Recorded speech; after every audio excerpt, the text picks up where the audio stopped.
Today, from Rich Stadium, it's the Pittsburgh Steelers versus the Buffalo Bills. Brought to you by Mazda and the exciting new Mazda cars and trucks for 1989. By Budweiser, proud sponsor of the 1988 U.S. Olympic team. This Bud's for you. And by Napa Auto Parts Stores. Call 1-800-LET-NAPA for the store nearest you. It's a gorgeous September afternoon here in Buffalo. The temperature 69 degrees. 80,000 have packed into Rich Stadium. This is the third consecutive sellout for the Buffalo Bills, a team that went through some lean seasons in the mid-'80s, but now they've caught fire with their fans, and they're one of 3 undefeated teams in the NFL after 3 weeks of play. Let's go to Pittsburgh, a dangerous team. They could be 3-0 with some breaks out, but they're not. They lost to the Redskins by 1 point and gave the Bengals a game last week with 6 turnovers. But their story is their young quarterback trying to bring the team up in offense. I think it's a big story. Bubby Brister's brought an awful lot of excitement to the Pittsburgh Steelers, but the offensive line is trouble. They're hurting. They've lost some awfully good people. Bubby Brister needs the time. All right, Buffalo, they're waiting for Thanksgiving and Christmas here. Like the rest of the nation, they're also waiting for the Buffalo Bill offense to get going. They're undefeated on the strength of the field goal kicker. They haven't been able to score touchdowns. They're not moving the way people thought they should on offense. Well, Kurt, when you think about the Buffalo Bills, you've got to think about Jim Kelly, an exciting quarterback. The fans here must be thinking about Super Bowl, but when you think Super Bowl, you got to think about the Pittsburgh Steelers because they are the only team that's won 4. Jim Kelly, they say something might be wrong with his arm. Well, if it is, he didn't show it in practice because he's really throwing that football. He looks outstanding. All right, the Steelers have won the toss. They'll receive, and this kickoff is sponsored by Budweiser, the king of beer. Harry Anderson will kick off. Just a slight breeze. It's in favor of Buffalo in the first period. And the kick is tumbling to the 10. It's to Dwight Stone. He slips and goes down on his 19. First down, Pittsburgh. Wayne Davis down on top of him, but he did his own work. Stone. Here's the Steelers on offense. Brister at quarterback. Jackson's 43. Stone 20, the running back. Ouija Thompson, the big wide receiver. Louis Lipps making a dramatic comeback, 83, and Gothard, the tight end, 86. First down, Steelers on their 19. Brister is an excellent scrambler. You got to contain him, keep him from getting outside. There goes to Jackson. Jackson has averaged just under 4 yards a carry so far. He doesn't get anything on that. Art Still, the defensive left end veteran, number 72, made the stop. Smurless is the nose tackle, and Leon Seals playing in place of Bruce Smith as the right end. 2 great young linebackers. Bennett on the left, Shane Conlon inside left, Bentley is in the inside, and Darryl Talley, a veterans, on the outside. And there's the secondary, Burrows, Odoms, Drain, and Kelso. Second down, 8. Steelers on their 21. A fumble. They're diving for it. Everybody's going. And let's see who's got it. Derek Burrows may be on it. A very costly turnover early here for the Steelers. Derek Burrows, number 29, Memphis State, his 4th year, recovers. Let's see. All right, Kurt. The Steelers have lost this year. Let's take a look at this. Last week they had trouble doing the same thing. A mix-up between Webster and Brister. It could be that Bubby's pulling out of there too soon. But there was one thing they didn't want to have happen. Obviously, this was it. And we got to look for Jim Kelly to go for all the marbles right now. Buffalo's on the Pittsburgh 15. Steelers had 6 turnovers last week. 4 on fumbles, 2 on interceptions. Thurman Thomas, the rookie, is pancaked out of bounds by Thomas Everett, the free safety who came up to taking. Thomas is the leading rookie rusher so far in the National Football League. There's Kelly at quarterback, Thomas will be 34 from Oklahoma State. Mueller's the other running back, 39. Burkett's 85. Reed is 83. And Metzelaars is the tight end, number 88. And there's the line. Burton, Richer, Hull, Wolford, and Devlin. And Kurt, here's a situation. You've got to be impressed with the size of Metzelaar, number 88, the tight end for the Buffalo Bills. He's a huge guy. He's 250 pounds. He's 6'7". There he is. A great situation for him. It's a bit of a mismatch, he against the strong safety, number 88. They've just penalized the Steelers. Defensive holding. Keith Gary has an automatic first down for the Bills. Now they're bringing the ball back. Metzelaar.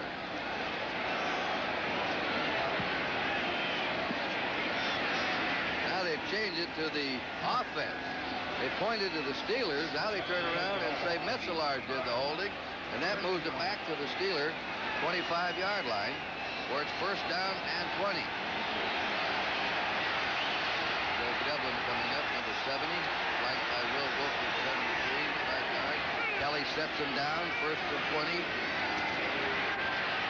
Has the time, throws to the end zone, and it is a touchdown to Chris Burkett. Burkett takes it from Woodruff right away from him, over his shoulder, 24 yards, and that's it. And Buffalo's on the board early. Well, here was a change, Kurt, that the Pittsburgh Steelers made.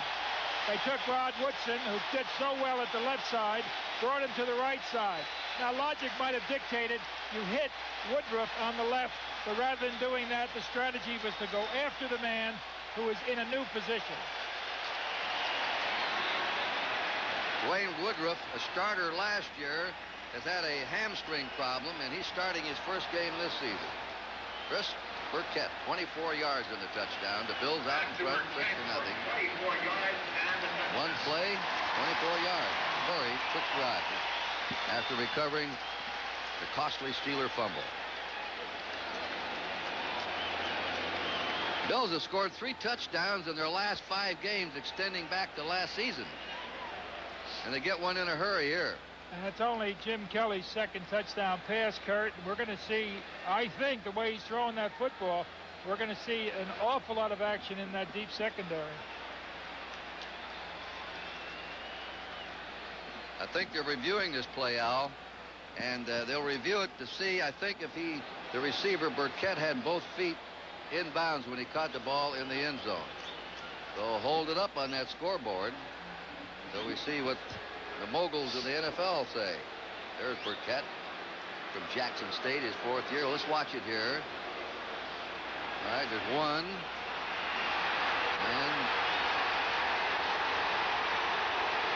they're going to call it back.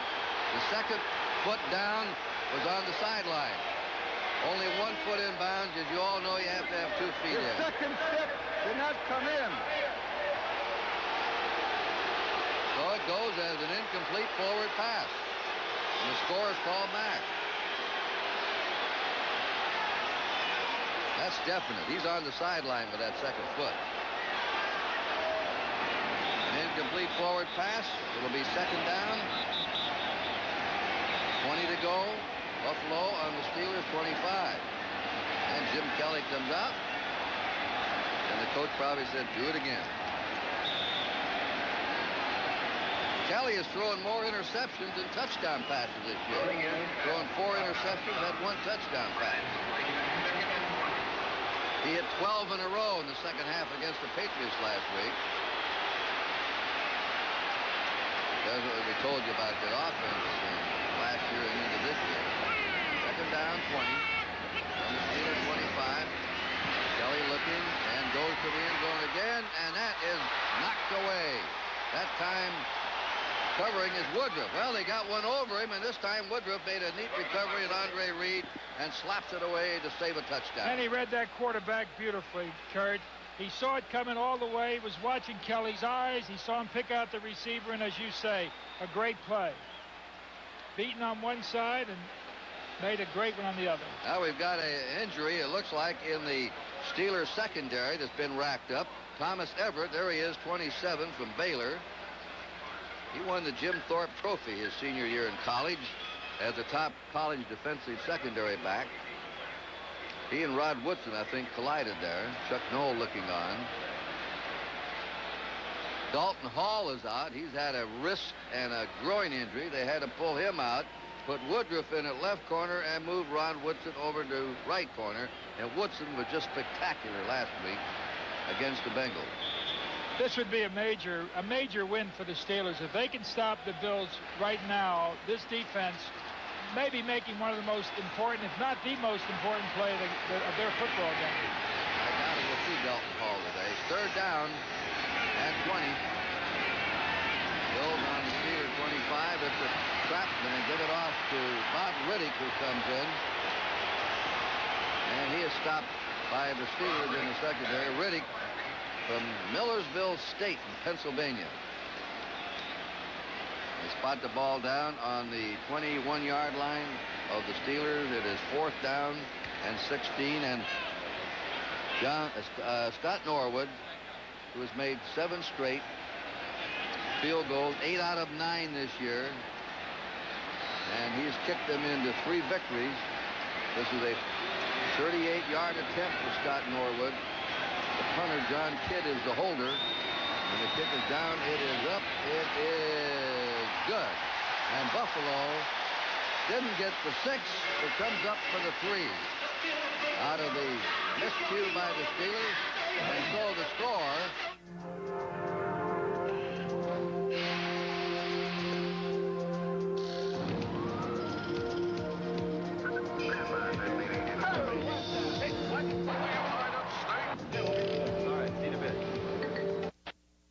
Three 3-0 Bills.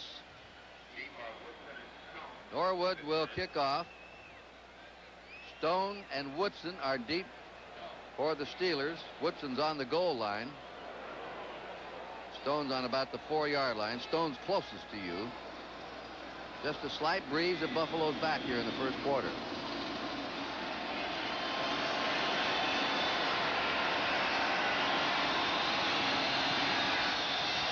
Short and high. Stone on the 7. 15. Clobbered. Oh, was he hit? He's hit there by Mark Pike, defensive end. Yeah, he loved it, didn't he?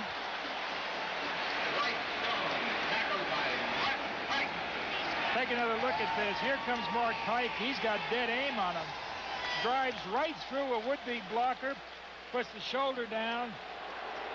Well, you got most of it. You got the determination. Steelers on their 20, 1st down. They've been in a hole here. First 2 minutes, they fumble the ball away. They're in poor field position again. Bristol will throw a quickie. It's complete to the 27 to Ouija Thompson. Bubby to Ouija, 7 yards.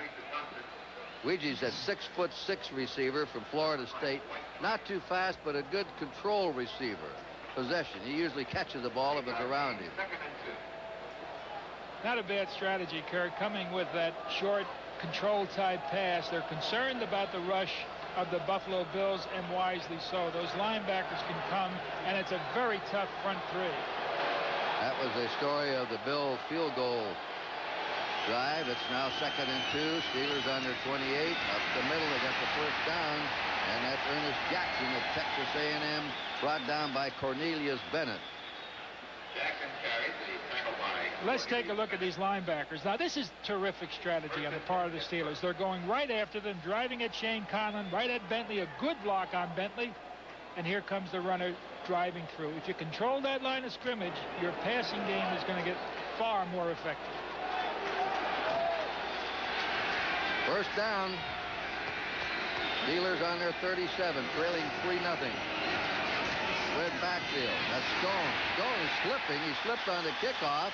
And as he tried to make his cut, as you saw him, his feet flew out from under him again with Darryl Talley on him.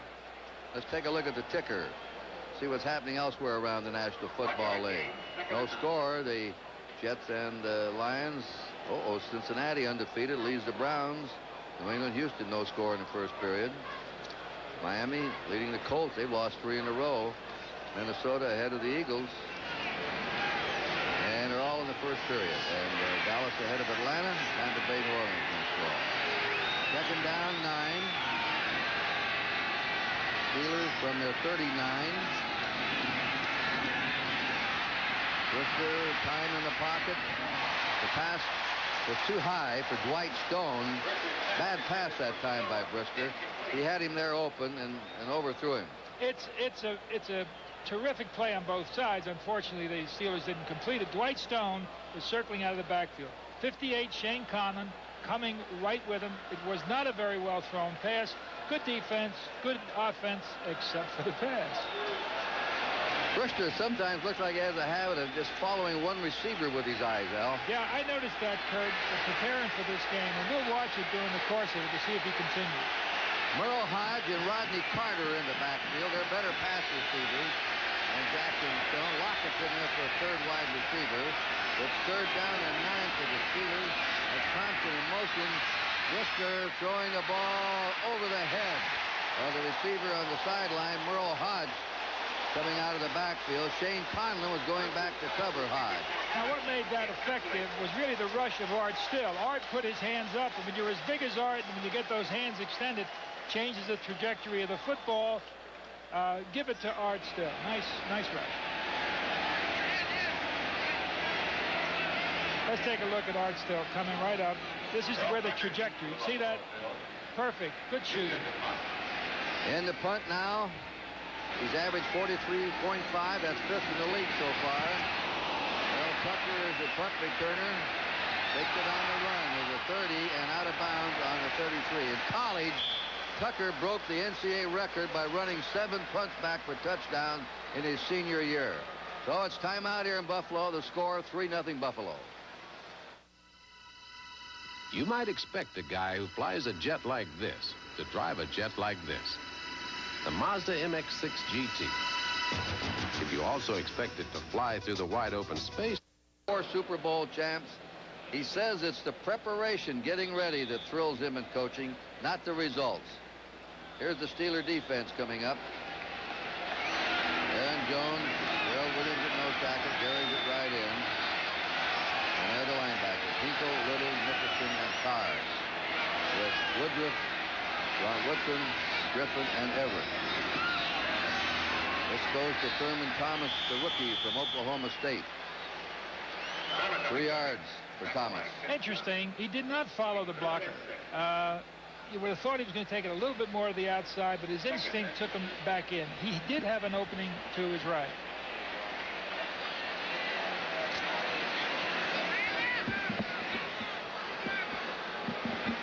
Second down, 7. Buffalo under 36. They're leading 3-0. 10:45 in the first quarter. The cutback by Thomas.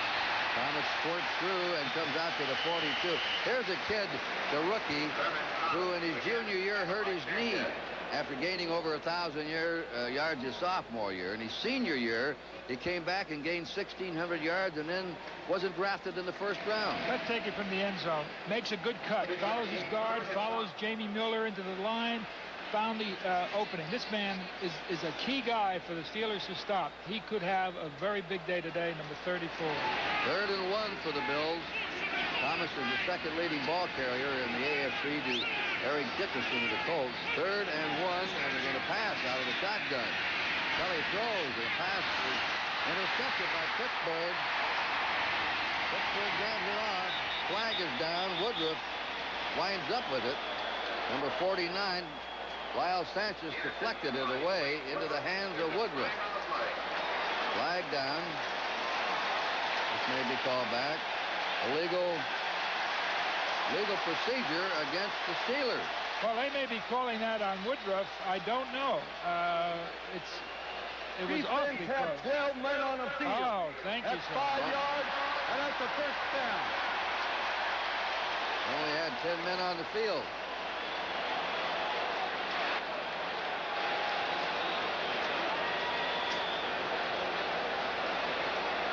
The most penalized team in the NFL this year has been the Houston Oilers. The least penalized is Buffalo.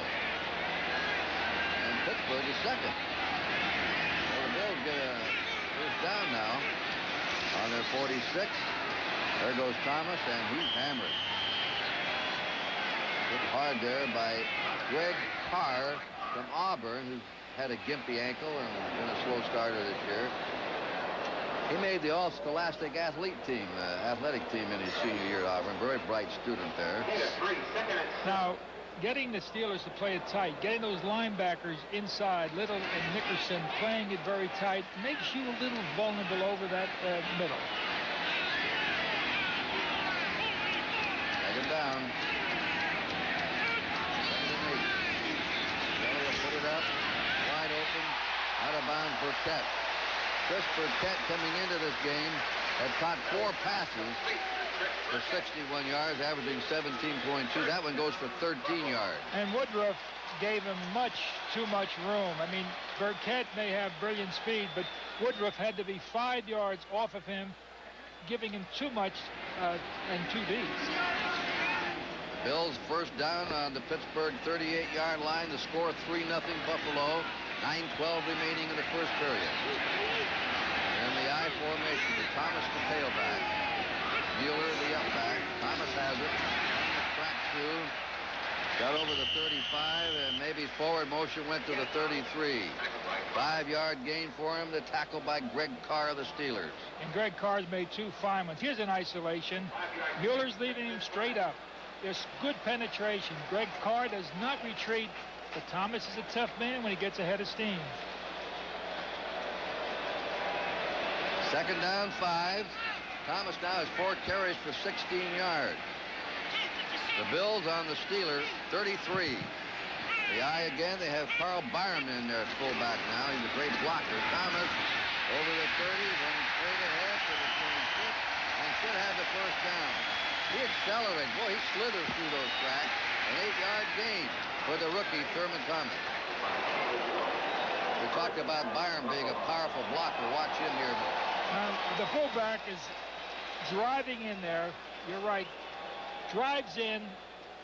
Penetration was excellent again by that line of scrimmage. A good offensive line. Bills moving down the field. Starting this drive on their 33. And tackle behind the line of scrimmage is Thurman Thomas, that time at the 26. Hit there by Brian Hinkle, who played the run, came up the left outside linebacker. Got a little help from Tim Johnson. A lot of help from Tim Johnson on that one, Kerry. Tim really came across. We have second down, 11. Buffalo on the 26-yard line of the Steelers. 3-0 Bills. And in the spread backfield. Kelly to throw. Wide open. There goes Burkett. Burkett's in the end zone. He was wide open down the middle. Now, you know, you make a decision, and of course, Chuck Noll did not want Woodson to move. Put Woodruff in there. He hasn't played very little in the preseason. He was almost in a bump-on-run situation, Woodruff, but he never did bump him. He retreats, and Burkett just outruns him to the outside. He never slowed him up. A fatal mistake. A little head fake, takes it to the outside, and Kelly lays it right in there. A bad break for the Steelers, the injury being the bad break last week. 67-yard drive for the Bills. Scott Norwood ready for the point. And the kick is up. And we'll be back here. The score now, the Buffalo Bills 10 and the Pittsburgh Steelers nothing. We're not a company. But we'll give you a... Taking his team to 10 points here in the first 8 minutes. Take a look at the scoring drives. Number of plays, 8, 67 yards. It took just under 4 minutes. And it was capped off Kelly to Burkett. High kick. For Woodson. Rod Woodson. Trying to get it out. Still going. Look at him spin away, and he stopped at the 27. It's been a nightmare start for the Steelers. And before they came into this game, the Bills had a real scoring drought. Look at that. Last week, 1 touchdown. They had scored only 2 touchdowns this year and 1 touchdown in their last 2 games last year. 3 touchdowns in their previous 5 games over 2 years. Well, they picked up 1, and they've had a touchdown call back. in this game. First down, Pittsburgh. Warren Williams now has replaced Jackson in the backfield for Pittsburgh. Steelers start on the 27. Brisker fading. The pass is incomplete. Broken up by Nate Odoms, intended for Ouija Thompson.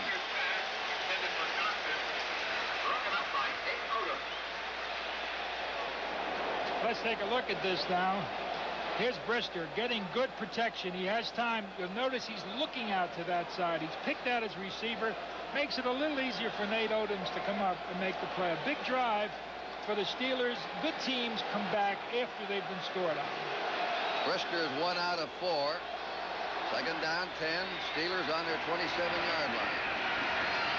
They're going to run it. Off to Williams. Williams breaks the 40 and drives it up to the 45. White Grain had to pull him down. Warren Williams came out of the University of Miami of Florida.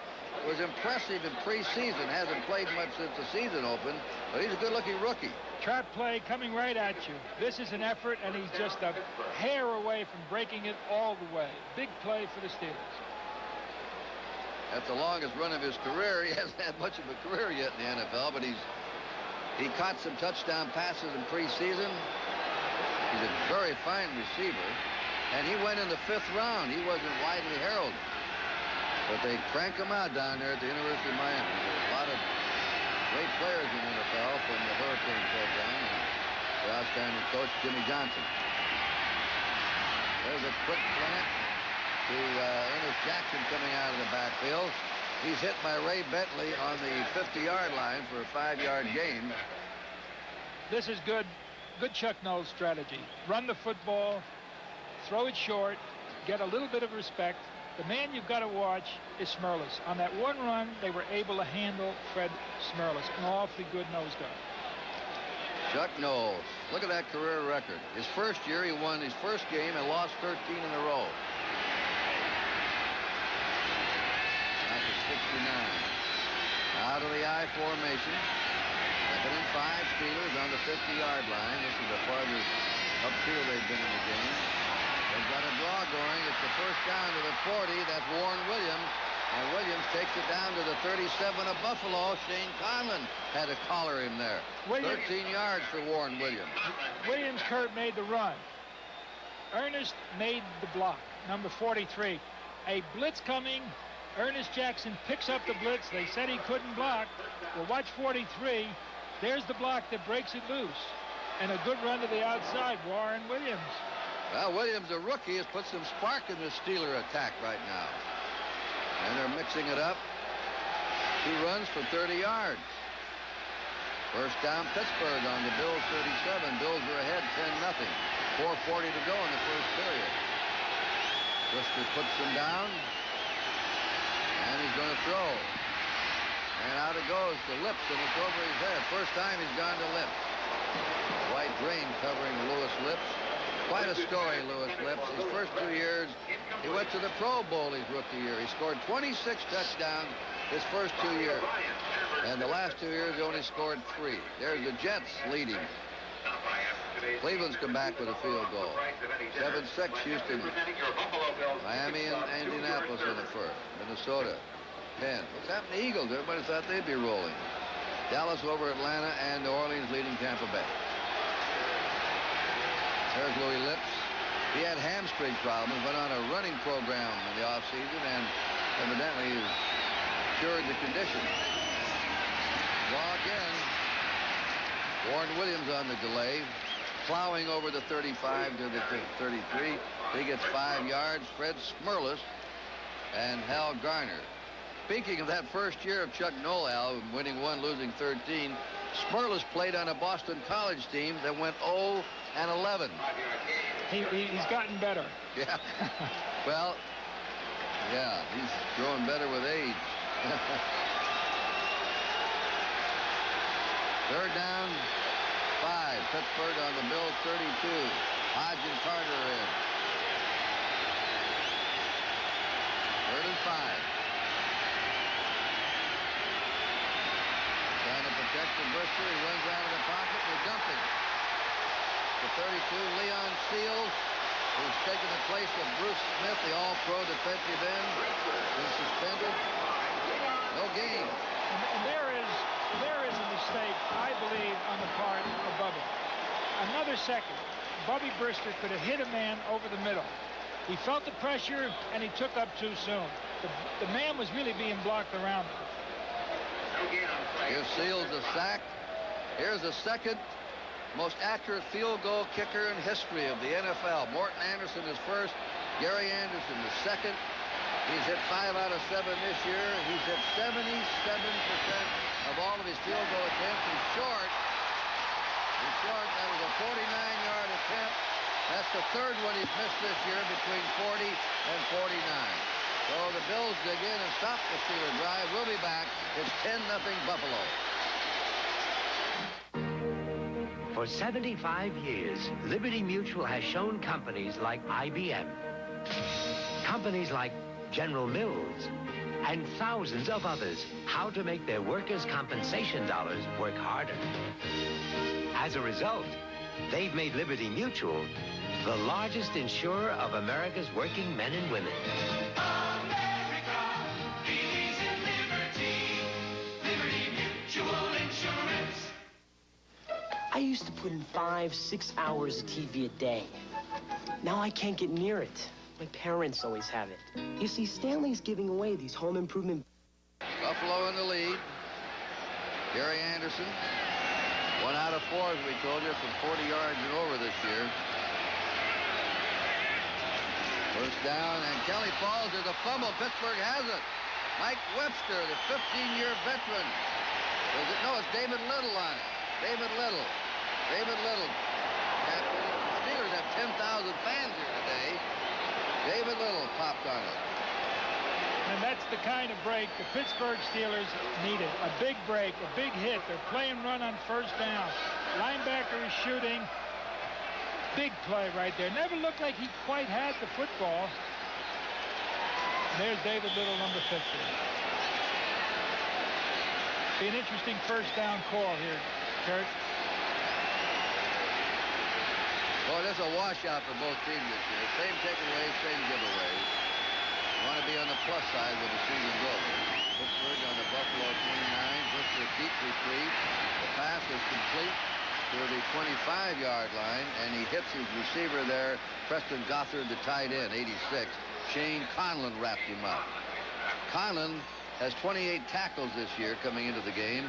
Is tied with Ray Bentley for the most tackles on the Bills squad. There he is. And you know, Kurt, Bennett, that's Bennett, 55. the way that Shane plays and Bennett plays and Bentley plays, you get interested in the back as a potential receiver. They're going for that wide man. Backs could be good receivers at this point. Second down, 6. Pittsburgh on the Buffalo 25. Williams hit on the charge by Shane Conlon. All rookie linebacker last year. Let's quickly go to New York and Gail Sirens for an update. In Indianapolis this afternoon, it's the Dolphins and the Colts. Miami leading this one now 7-3. Dan Marino hits Lorenzo Hampton. Mike Pryor misses the tackle. Hampton off and running, 39 yards for the touchdown. 7-3. Miami leads it in the first. Back to Buffalo. Well, we have a third down. 7. Steelers on the Buffalo 27. They were stopped short on their last drive. Carter and Hodge are in. Charlie Lockett got all their capable receivers in the game now. Brister fading. The short one is out to Hodge. And he's tackled as a flag down. Flag behind the line of scrimmage. Shane Conlon made the tackle again. And the Bills defended that one very well. Hodge coming out of the backfield, number 33.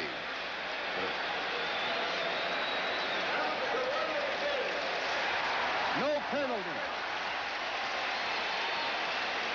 That's a legal delay of the game, declined by the Bills, and the Steelers are in the fourth down now and 7. That's Todd Jokin, one of the very good blockers, doing a job, a little holding, a little grabbing, a little unpleasantness. Cornelius Bennett. He was born in Istanbul, Turkey. His mother was Miss Turkey in 1950. Beautiful mother. Toots Hilke. He's allowed only 1 sack in the last 2 years. Third down. They find the penalty. Third down. 12. No, looks like they accepted the penalty. Try to get him out of field goal range. I heard the referee say that there's no penalty. Brister with his scrambling ability. Now he throws right into traffic, and it's knocked away by Cornelius Bennett. All-American at Alabama year before last. Fred Smerlis. You've got to admire a man that's been playing nose tackle as long as Fred Smerlis. He's the man that flushed Bubby out of the pocket. Bubby came, was looking for a receiver, threw a very dangerous pass back across the grain. And this one is going against the Bills. That shows you how well Brister can scramble. As he comes That's out, a personal foul. as Bubby comes out to this side, a very difficult pass. They're really not playing it, throwing against the grain. Bennett was there, Cornelius Bennett. Now they're back in field goal and touchdown position. Strong arm on that Brister, Al, throwing across the body, going to his left. Conlon charged with unnecessary roughness. A costly penalty, and it's first down for Pittsburgh on the Bills' 12-yard line.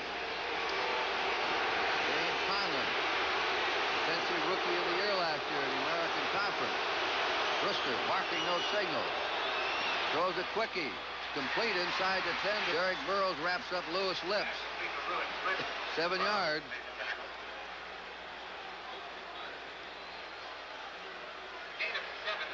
It'll be second down now. 3 to go.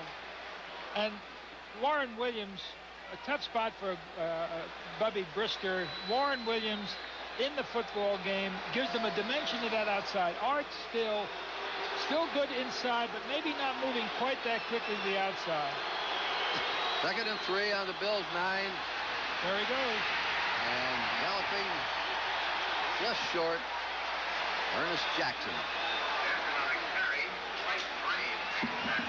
All right, Corey, let's take it into the end zone. Here it comes. There's Shane Conlon. There's going to see a trap, and here comes Williams straight up.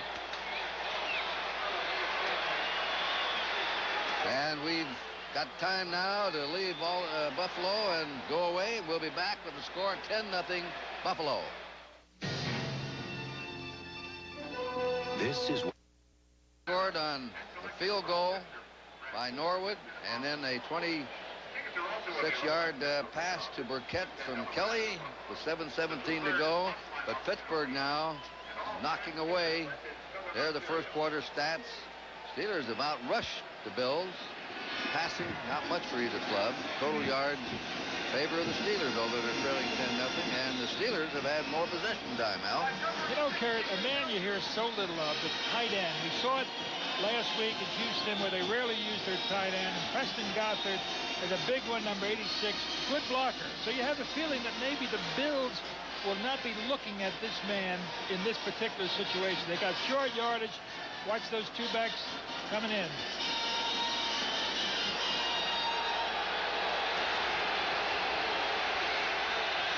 This is a first down and goal to go on the Bill 2. Jackson and Hodge are in the backfield. That's Jackson, and they pile him up. He doesn't get it over. Jackson's an interesting story. Got 1,000 yards with San Diego in '84, 1,000 yards with the Eagles in '85, yet both clubs traded him. If he could get 1,000 yards with the Steelers, he'd be the only man in history to ever gain 1,000 yards in a season with 3 different NFL clubs. Don't you also get the feeling, Kurt, looking at Bubby Brister, that dimension that we like to talk about with a quarterback that likes to run always makes this situation very interesting. Second down, a yard to go for a touchdown.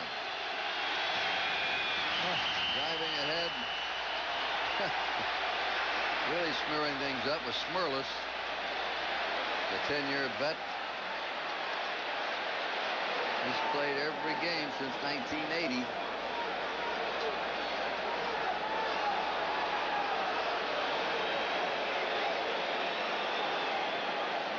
Hull must be having Mike Webster, rather, must be having a lot of fun with Fred Smerlas. Two veterans, two awfully good football players. Webster, 15 years for the Steelers. He and Woodruff are the last two remaining members of the Super Bowl rings from those great Steeler clubs of the 70s. And they were great. Yeah, and better. Second down, Javier Brisker dives, and he's over. Bubby has the touchdown on the quarterback sneak. That's his third touchdown of the year. No slam dunk. Bubby, number 6. Kind of thing that Terry Bradshaw did so well, Kurt. What Terry really used to do well was 3rd and 11 or 3rd and 9, get a first down himself. Here it is over the top. Watch Shane. He knows what he's going to do. He's going to try to stop him, but the penetration right at Smerlas. Webster driving straight ahead. The two guards driving, and over the top went Bubby. Here's Gary Anderson. He's kicked 180 extra points in a row. He's the all-time NFL leader. 204 out of 205 extra points. You know, Kurt, we said good teams, when they're scored on, come right back and score. Chuck Noll has had such a challenge with this team, making so many adjustments for changes in the offensive line. In his backfield, an interesting maneuver with Williams today has been significant. But they came back and scored. They did the rerun, but it's a touchdown. So Anderson going for 181 in a row. He has it. Pittsburgh's right back in there as they score in the first 52 seconds of the second quarter. It's now the Bills 10 and the Steelers 7. This is the new generation of old. This is you. This is high. This is old. This is not your father's automobile. This is the new generation of old. Oh yeah, this is the new generation of old.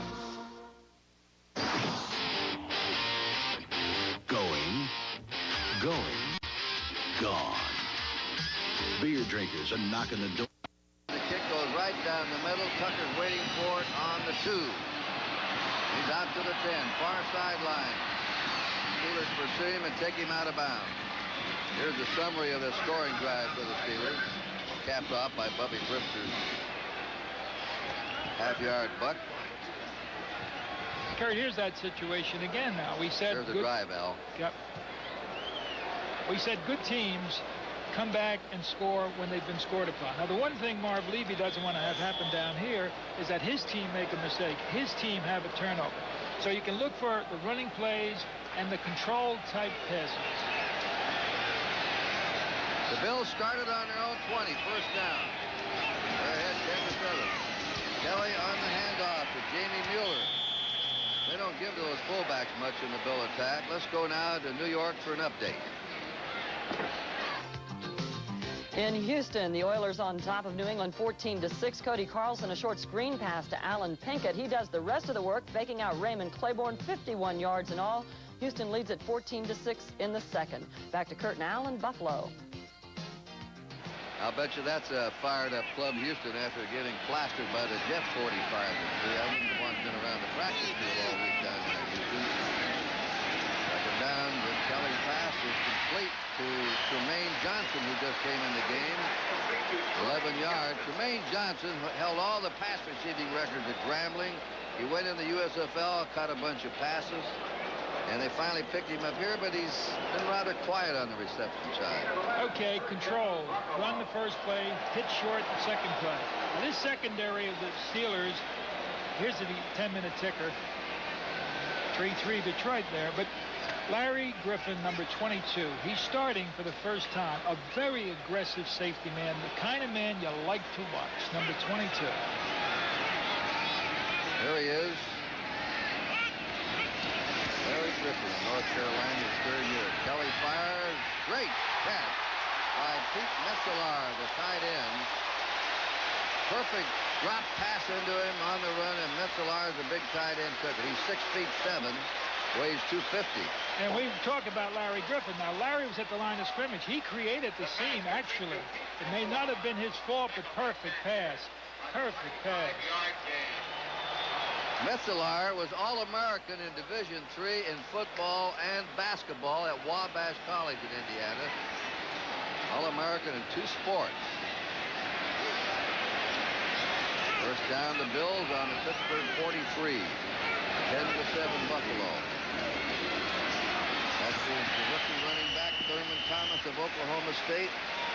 In his senior year, averaged 6.5 yards a carry at Stillwater and gained 615 yards. A thing that Pittsburgh did last week, and they did it again today, they looped their 2 inside linemen. Now, when you're looping, you're creating a bubble if that driving play happens to be coming right at you. Second down 4. Thomas, 35, spins to the 33. Short of the first down for Thurman Thomas. David Little from Florida. Last year led the Steelers in tackles. 32 yards, 4 yards a carry for Thurman Thomas so far. Third down 1. Marv Levy. They have about 3 or 4 give those hand signals, and they won't tell you who is really giving the signals. About 3 of them are decoys. Levy's in a white shirt, but no hat. Third down 1. Buffalo on the Pittsburgh 33. Byram and Riddick are in there. Byram's a big blocker. And it is Riddick. Riddick has the first down as he squirts between right guard and right tackle. Well, we've been talking a lot about, they asked Alan, what's the difference when we used to broadcast a lot? And I said every down is a different game. You saw the Steelers put in 4 defensive players at short yardage, and 2 backs came in to try and get the short yards. Every down is played as it's a new ball game. Absolutely, Kurt. And, you know, substitution of this type, you wonder about the injuries that are taking place. Fresh people constantly flowing in. That's Metzelar's tight end. And Metzelar was the man that was leading the play. He was in motion from the strong side rather, going back to the weak side. He led the play, made a good block. Yeah, this little boy out here is Metzelar is a red-headed big tight end. His little boy's red-headed. And the kids look like about 4 or 5 years old and could really throw a pass. And he had his shoes taped on like the players do, Al. He's all ready for the NFL. Tapes his shoes on when he comes out with his dad. Now, Metzelar, we say, and this is an interesting play because it's being used so often. Number 88, that's him leading the play right there. You don't see him driving into the man, but so often injuries are occurring when the opposition or your own team is falling on the back of your legs. Here he comes out of the game.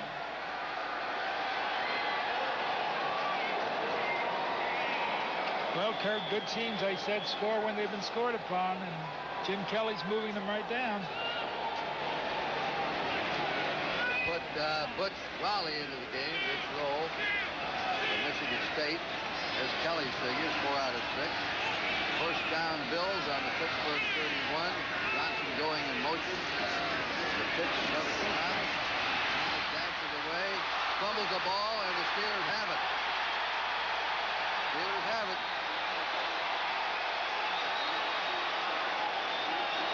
Unless he's down, now they may say he's down. That's what Levy's saying.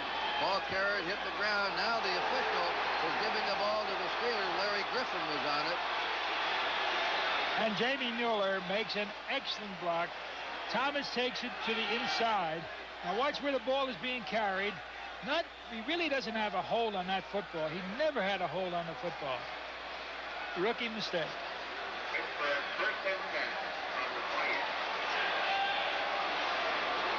Let's take another look at that. Here comes Thurman again.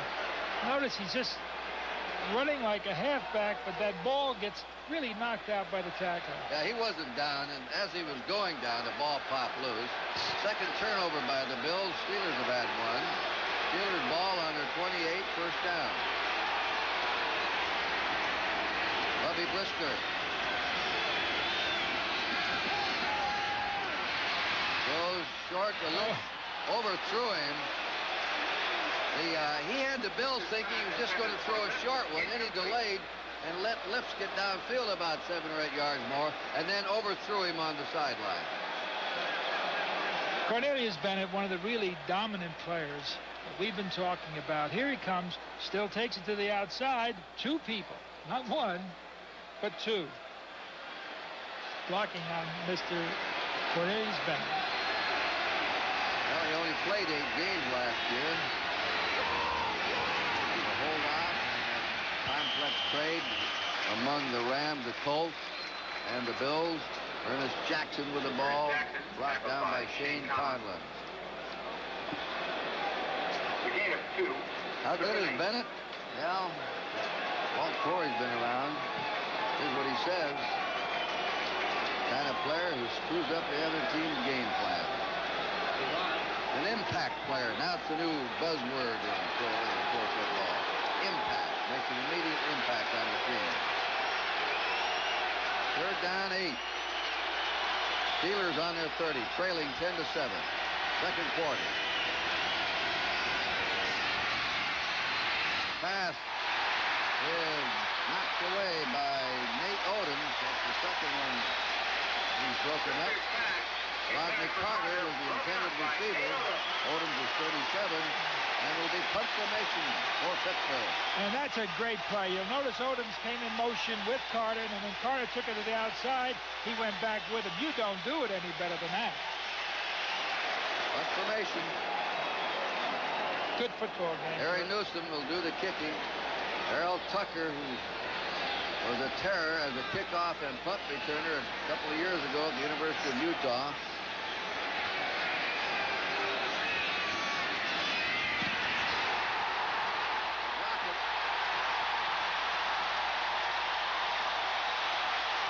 Garner sneaked in there. Al Garner. Well, Buffalo has the ball. And we'll be back with a score, 10-7 Buffalo. You wouldn't believe the stuff my dad had. Said you've got to stop the mistakes. Well, that was a big one on the left side. Nobody picked up Garner making that very important punt block. There he is, Hal Garner. First down Buffalo on the Steeler 25. Well, he'll throw on first down and overthrew the receiver. Streaking into the end zone. That's Andre Reed, who's back in the game from Touchdown University. He's a leading receiver by catches in the American Conference so far. Again, Kelly threw into a crowd, which was kind of surprising, Kurt. It was almost 3-man covering to that side. To this side, it didn't seem like you had, well, it did seem you had a one-on-one situation. You got it again. And once again, number 49, Woodruff, was the man to look at. Again, Kelly to throw. Short one caught on the 21 or 22-yard line by Metzelar as the tight end. We pause briefly for station identification. This is the NBC Television Network. 40-yard gain. 3rd and 6. Kurt Gowdy, L.D. Regattas, Rich Stadium, Buffalo. Capacity crowd, 80,000, 70-degree day. Beautiful September afternoon here in Buffalo. And it's 3rd and 6 Big as change. the Bills come up. Big change defensively now. 6 defenders in there. Larry Griffin, number 22, deep. Part of that big deep term. Out of the shotgun, Kelly has the time, and it is incomplete at the 16-yard line, intended for Andre Reed. Nearly intercepted by Larry Griffin. 4th down, Bills. You got to like Griffin. Here's an isolate on Andre Reed. But Larry Griffin, an aggressive player, knew where the ball was coming, came up, made a fine play. You got to like number 22. He goes after it. This will be a 38-yard field goal attempt by Scott Norwood, who kicked one in the first period, has made 8 in a row, and 9 out of 10 so far, leading scorer in the American Conference. 39-yard attempt. Kid is holding. This kid is up, and it is driven through. So that's 9 in a row for him. And the Bills increase their lead now. It's Buffalo 13, Pittsburgh 7. We're not a company, but we recognize potential. We develop. Had excellent special teams last year. They led in kickoff coverage. They led second in punt coverage and led the National Football League in blocking punt. And the block punt they've just come up with and set up their field goal. Now here's the kickoff by Norwood. And it's taken there by Woodson. Punt backwards. You can see how they did well in kickoff coverage and punt coverage. They really get down there. Anytime you stop a team from getting beyond his 20-yard line on kickoff coverage, you've done the job. And now the Steelers will take over on their 19-yard line. And, Kurt, we've been talking about Fred Smerlas, and we've been talking about Mike Webster. And, of course, the importance of that particular spot is what makes those linebackers so effective. Shane, Conlon, Bennett, Bentley, the middle protects him. If you can keep the guys off of the linebackers, you're going to have effective action by your linebackers. Reminder to our viewers, we'll be selecting the Budweiser Most Valuable Player for today's game at the conclusion. Cornelius Bennett. He came in last year and he had 10 sacks. Well, he's had 10.5 sacks in 11 games he's played in the NFL.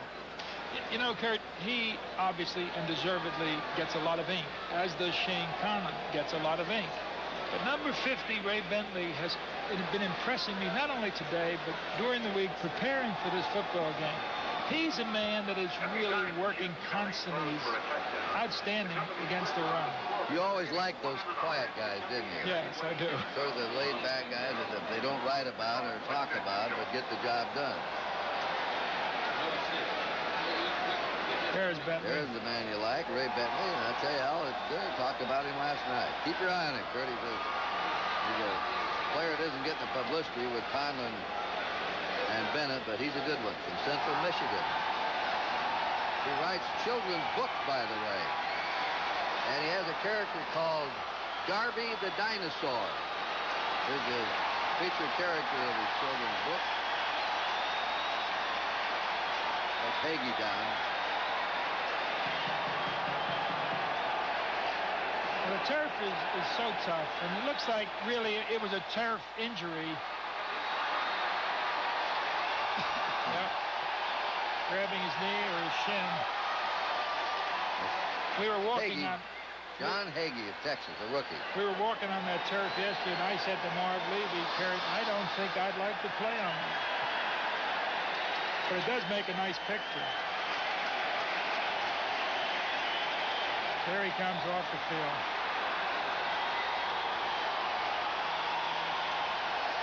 Well, we've had a long wait here for the Steelers to put the ball in play. The score is 13-7 Buffalo. The time... As soon as it's flashed on the clock, we'll get it for you. Put it on the 20-yard line. It's closer to the 20 for the Steelers. First down on the 20. Brister with a deep drop. Pump faking. Going deep. And is there. And it's caught at the Buffalo 39-yard line by Ouija Thompson. Bubby DeWeegee.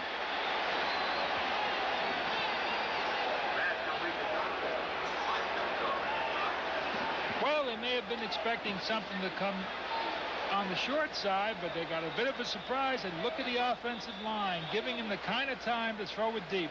A late hit there, and both of them came up just a little gimpy. 41-yard pass play. Ouija goes out. Let's see who's replaced him. It may be Lockett. Lips is still in there. And Troy Johnson is coming in. And Mark Kelso is down. He made the hit, Kurt, and he took on a big man. Kelso is a free agent from William & Mary. Let's watch it from the end zone.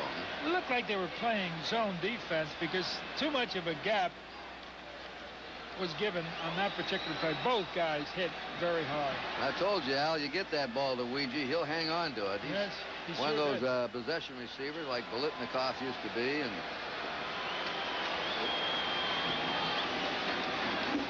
reminder, we have another outstanding schedule coming up next week.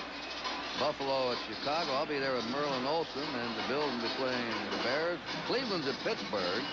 Indianapolis at New England. Houston at Philadelphia, and Seattle at Atlanta. Those are the early games. The 4 o'clock games, Kansas City at New York, Cincinnati against the Raiders, and Denver at San Diego. Kurt, now, you know, we're talking about, and I like this football game. Sure, there's been some mistakes. I'm sure there have been blocked punts. But both teams are really firing. They both know the importance of this game. Now, number 43, Ernest Jackson, hasn't run the football that much, but has been blocking pretty well. 42, here's the situation where they're going to be looking for that. You can watch for the blocking of 43, but look for the running of Warren Williams, 42. Kelso's out, and Leonard Smith's gone in. He just came over from the Phoenix Cardinals on Thursday. He made an average 115 tackles a season with the Cardinals. Happy that the team traded him. There goes Lips in motion. There's a hard hit on Williams by Scott Radicic from Penn State. Let's take a look at some of the other scores. Now the Jets move on 10-3 over the Lions. Cincinnati still undefeated and still leading Cleveland. Houston's built up an 8-point lead. Miami and Indianapolis close. The Eagles have struck back. The touchdown in the second. Atlanta, which upset the 49ers last week, is tied Dallas. 2nd and 10. Steelers on the Bills 39. 13-7 in this game. Buffalo. 6:26 to go in the half.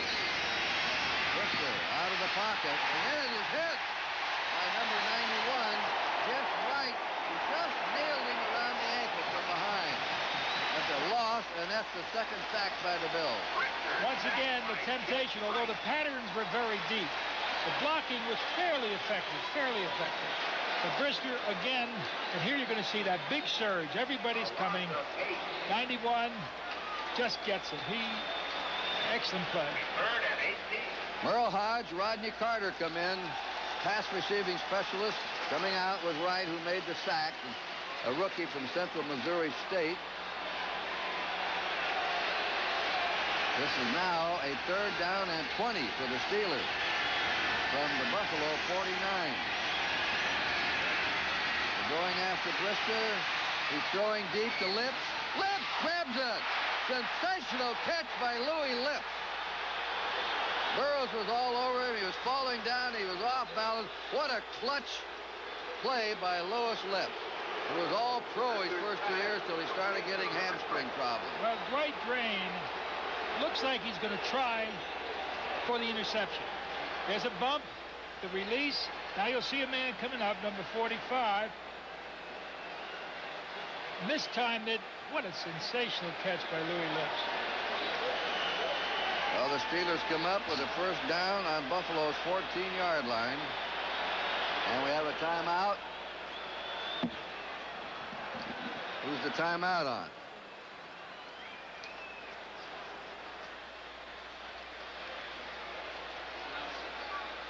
Let's see what this one's about.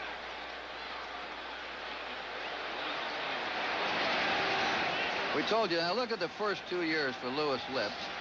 Sensational rookie season and second season. He scored 26 touchdowns. In the last 2 years, he's had only 3 touchdowns, most of the time in the Whirlpool. They went to work with him over the offseason, a running program up and down stadium steps, stretching, running, and he's made the comeback now. And he just made that great catch to put the Steelers in scoring position. He's just taken Dwight Drain out of the football game.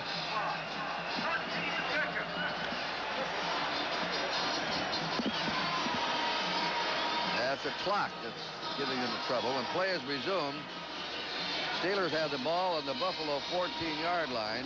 2 long passes by Bubby Brisker have set this up. They're going to count the clock down now. 41 yards to Thompson, and this last pass play went to Louis Lips, 35 yards. Brisker 6 out of 12, 100 yards. He's a fiery kid, great baseball pitcher in high school, signed with the Detroit Tigers. And they say he can throw a fastball 92 miles an hour. Well, he finally saw he wasn't going to make it in baseball. Bear Bryant tried to recruit him. He turned that down, wound up in Northeast Louisiana. His father has moved to Pittsburgh to live with him. They're great pals. Bubby's entire life, he had 5 older sisters. Warren Williams trying to drive into the middle. He's hit by Shane Conlon. Bubby's first name is Walter. Middle name is Andrew. A wonderful name. And the sisters named him Bubby, I guess. They had to. You know, on the far side, Kurt, we've got a matchup that's interesting. He's beaten him once. Nate Odoms is over there on Ouija, number 87, Thompson. And once again, we see it one-on-one, far side. Second down, 8. They've got a slot left for the Steelers. They're on the Buffalo 12. Bubby throws a slant. They dropped the ball. It would have been a touchdown. Williams came out of the backfield. There's a flag down right into his chest. Or he could have scampered in. Let's take a look at this from the backfield. Here's an ISO. Williams is taking out. See number 42, cuts over the middle. Deep man on the left side, the wide man on the left side, took it deep. Vulnerable, very bad place to hit these receivers.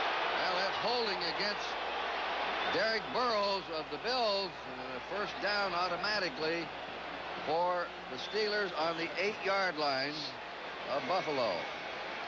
1st and 8 to go.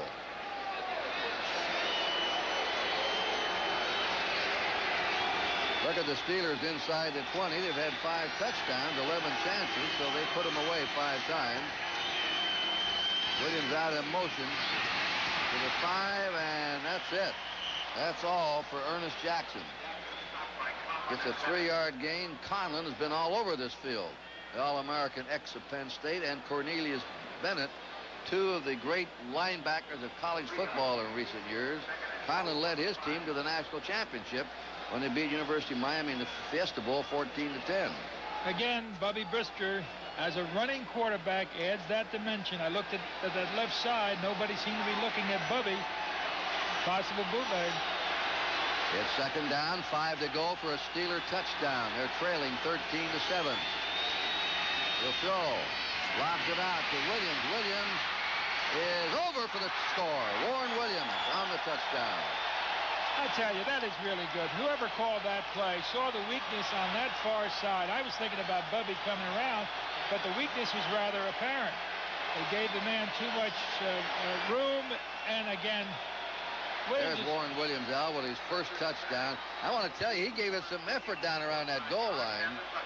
Yeah, Watch him drive for it. And it's an outstanding effort by the man coming across, Shane Conlon.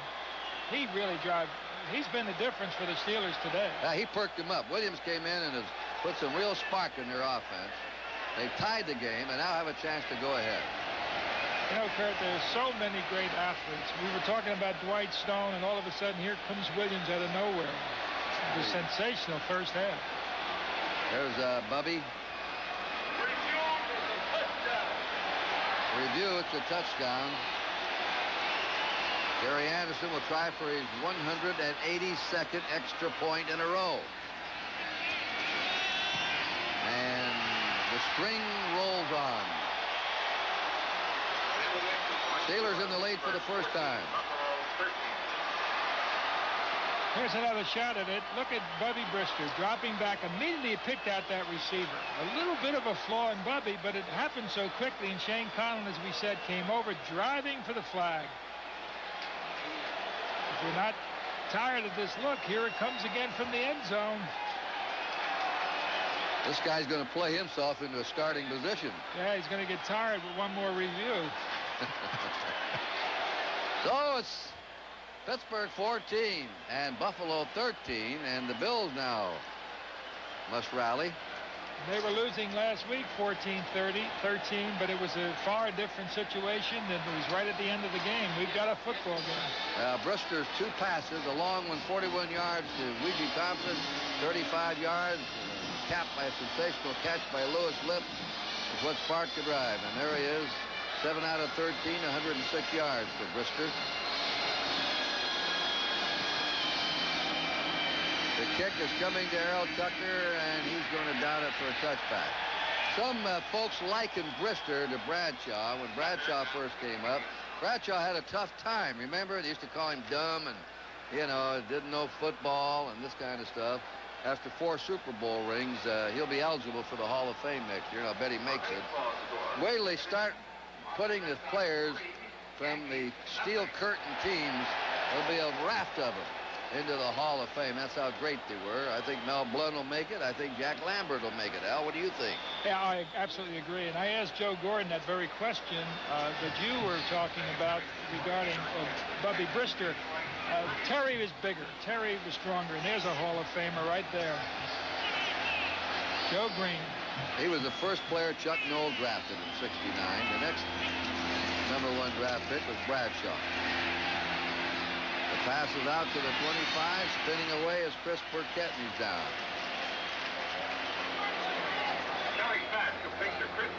The story of that well-executed Steeler drive coming up. 7 plays, 80 yards. It took 4 minutes, 16 seconds. Capped off Brister to Williams for 5 yards. When the Steelers started to rebuild, they got the foundation for the defense with Green, #1 pick. Next year, Bradshaw, he was the bedrock for the offense. That started them on the way. Second down, 5. The 25. Kelly's pass. Gets it out to Jamie Mueller. Mueller's tackled on the 27. He was just a safety valve man. Let's update some scores here. See what's going on. The tackle there by Hardy Nickerson. Jets still leading 10-3. It's 17-3 now. The undefeated Bengals rolling over the Browns. At the half, it's Houston 14, New England 6. 9-7 in the second. Indy over Miami. Hey, the Eagles have come back to pass the Vikings, and the Bears lead Green Bay 14-6. 17-14, Atlanta leading Dallas in the second. At the halftime, New Orleans 13, Tampa Bay 6.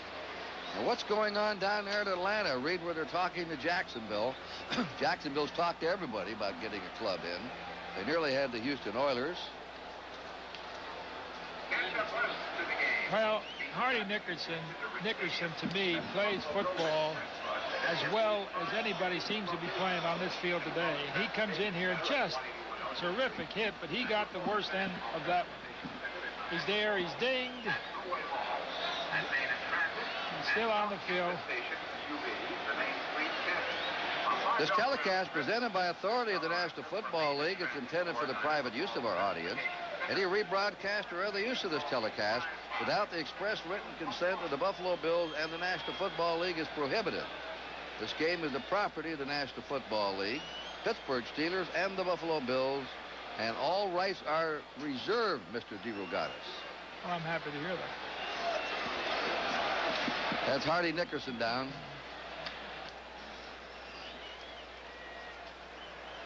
The Olympics will follow NFL football today.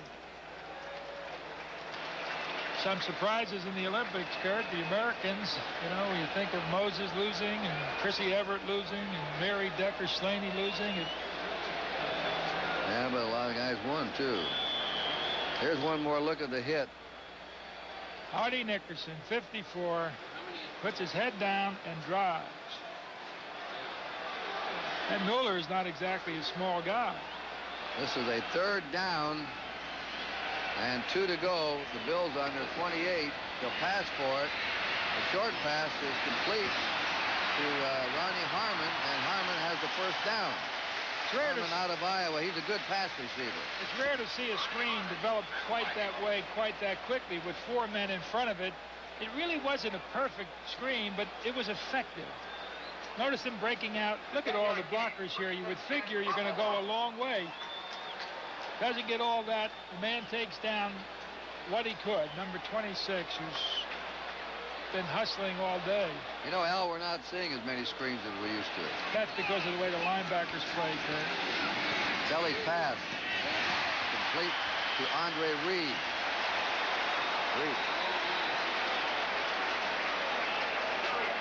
You know, Aaron Jones, yeah.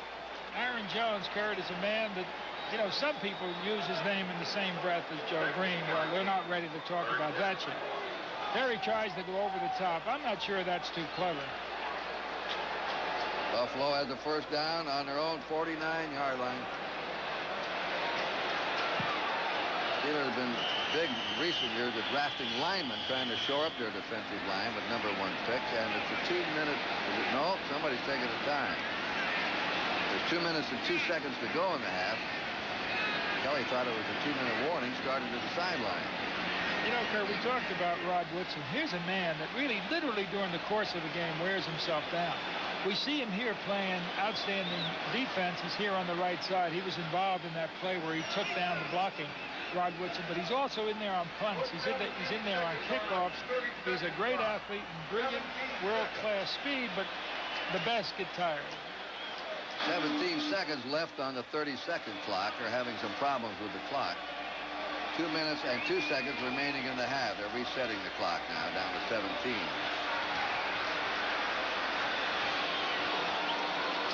There's Aaron Jones. He's the #1 pick this year. Sims is gone. Rivera was in an automobile accident. Keith Gary was #1, went to Canada, came back. He's still around. And Joe Green, of course, a Hall of Famer. They've been big on drafting defensive linemen as #1. They want a pass rush now. That's where they think their weakness is. That's why they drafted Aaron Jones from the small school of Eastern Kentucky.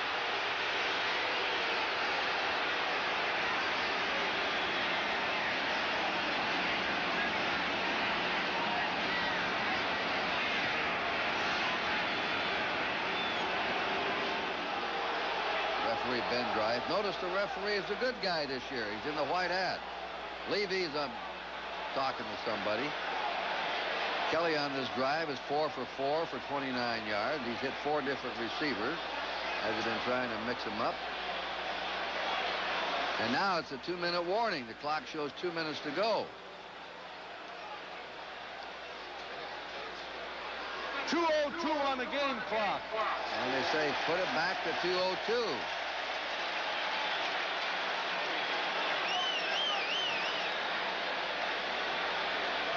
I don't think they were going to reset it. Kelly's looking up at the clock, which shows 2 minutes as you can see, and they want 2:02 up there. They keep messing with this clock, and this will be the late game today in the NFL.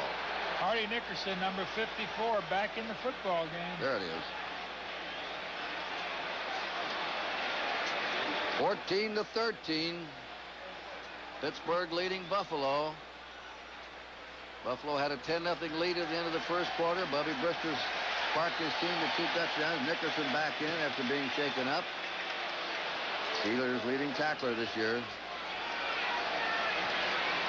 So the 80,000 fans are waiting the last 2 minutes of this half. Kelly trapped, and that's the first sack for the Steelers. And getting in there is Hardy Nickerson, who just came back into the game after having his bell rung. First sack for Kelly. 2-minute warning, timeout at sold-out Rich Stadium in Buffalo with a score. The Pittsburgh Steelers 14, Buffalo Bills 13. Liberty Mutual Insurance presents Legends of the Game. He was considered by many the finest outside linebacker ever to play the game. Equally adept at stopping the run and the pass. This member of the famed Steel Curtain played on all 4 Steelers Super Bowl champions. Who was this legend? 21 years old, playing in his 4th regular season game. He'll be learning a lot more about the art of pass rushing, not only today, but every week. Al? But it came right up the middle. Hardy Nickerson, I'll be all right, made the play. Second down and 16 for the Bills in the last 2 minutes. They go after him. That was Jones. And a great throw and catch because Jones put the heat on Jim Kelly. Mitzelars caught it. Watch Jones. This time he's on the right side, Al. But I don't think Joe Green is too happy with this. He leaves his feet again. He tries to go over the top. Any kind of a rush. That's pretty good athletic ability, I tell you. 16, 31. Ball's on the Pittsburgh 41-yard line. Kelly still got it off. Yeah, it was a great throw under those conditions. They're going to measure. There's Mean Joe.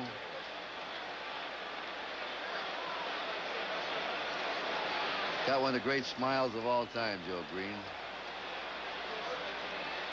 They're short. That's when he was not playing football. Yeah.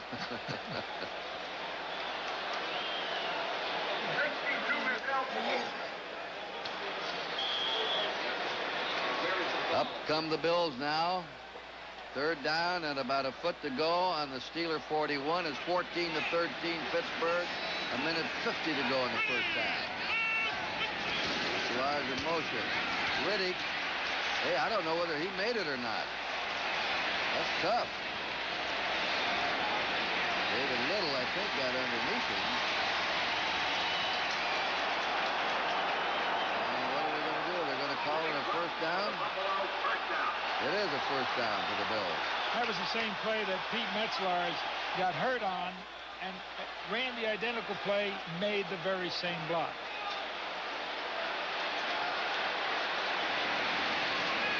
'88 Metzelaar making the block. That's the block that got the first down. Pass complete to the 33. That's Andre Reed. He may go, and they just hit him from behind. Boy, he shook away in the Pittsburgh secondary and never went. 30-yard pass play. Kelly to Andre Reed. He's been the top receiver in the American Conference in a matter of reception. Andrew Carr had to nip him from behind. And we have timeout called by the Bills with a score of Pittsburgh 14, Buffalo 13. He's hit 6 in a row. Last Sunday against New England, he had 12 in a row in the second half. And Jim's I'm sorry, Craig. Jim's probably going to try to eat up some of that 1 minute and 2 seconds that's left also. The Steelers are playing them for pass. A minute 2 to go in the half. 14-13 Pittsburgh. On first down, Kelly's pass incomplete to the tight end, Pete Metzelaar. He was there. Boy, he makes a big target, doesn't he? Sure does. Was not his primary receiver, however. He looked to his left. That's Jim Kelly looked to his left, then went to his right. Did have a seam there. Big man. Not a bad play. That's my guy, Larry Griffin, 22. Larry Griffin made the deflection. You're right. He hustles. There's a last touchdown reception. Was back in '86 for Metzelaar. Got Byram in there as a tailback now. Second down 10. Kelly throws, and that is incomplete. That's to Chris Burkett, 85. Nearly shoveled it in, but he couldn't quite do it. Burkett made a great attempt. Once again, the penetration of the Steelers coming at Kelly forced him to get that ball off quicker than he wanted. There he is, isolated. Good coverage. Excellent coverage by the Steelers. Steelers had 3 rookies starting in their secondary last year. Dalton Hall, Everett. 2 of them. This is a 3rd and 10 play. The pass intercepted. Look out. Look out. Larry Griffin limps out of bounds. I believe he pulled a muscle. Larry Griffin, who Al's been talking about, and before the game said, watch out for him, picked it off and pulled up lame. I thought he might go all the way. 90, 95 yards for a score. He had a shot at it. What a tough break for this man. Number 22. What a hustler. Played it beautifully. I'm a little surprised, frankly, of the Buffalo Bills strategy. Kelly with his head down a bit. I thought he would try to eat up the clock. I thought he would try to run the ball, come out with at least 3, but no, they were going on top. And some great plays by that defensive perimeter of the Pittsburgh Steelers. Let's see what happened to him. There it goes. Uh-oh. He pulled up lame. I think he pulled a muscle. He went 33 yards instead of 90. Here's another He pulled shot. up lame. And sometimes you read the quarterback's eyes, and that's where this man... He'd have made it, Al, don't you think? I think so. I think he'd have gone 90. Tough break. So we have 44 seconds to go. It's the Steelers' ball, first down on their 43. Great interception by Larry Griffin. Brisker gives it off to his running back, Merle Hodge. The draw was tackled by Shane Conlon. The draw play, Kurt, one of the great old plays, but because of the way linebackers play today, it's a very tough play to work with real effectiveness. They're working on Griffin, his third career interception. That would have been the big thrill of his life if he hadn't pulled up with a pulled muscle. Cornell Gowdy had a broken thumb, didn't start, and that's why Griffin was in there. You should be flattered. You know what they call Cornell, don't you? Kurt. Yeah, I did the Redskins-Steeler opening game. I went in to watch him work out the day before. I kept hearing these guys, "Hey, Kurt, hey, Kurt." And I looked around, they weren't even looking at me, and then over in the corner was Cornell Gowdy, and one of the Redskin players came over and said, "No, we call him Kurt. That's his nickname." There he is, Cornell Gowdy. Always wanted to have a Gowdy in the NFL. Finally got one. I told him, "You're going to make every tackle in the game."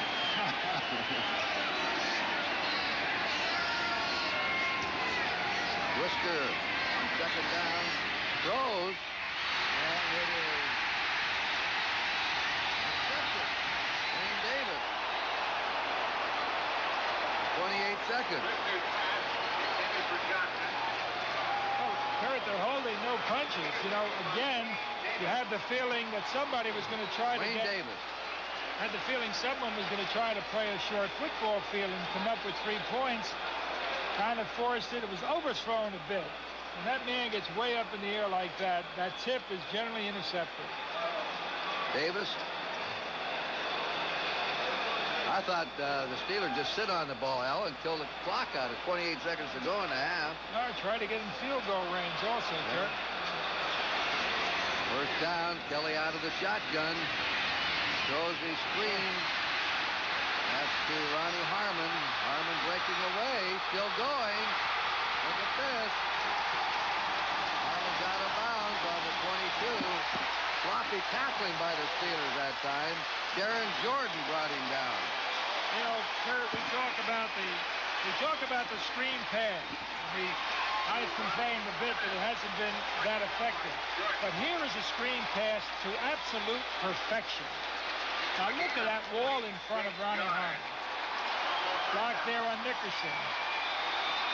1 tackle miss. 1 tackle. Finally got him out. Well, the Steelers put the ball in the air and had it intercepted, and now they gave Buffalo a chance to come back here with 17 seconds and a half. Bills on the Steeler 22, first down. Kelly shotgunning it.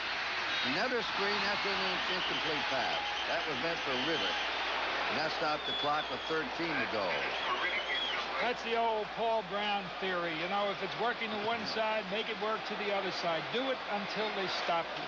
No, you talk about the draw play. I don't think there was a club that ran. You played in that era. Yeah. Better draw plays than the Cleveland Browns. Or better screens than the Cleveland Browns, Kurt.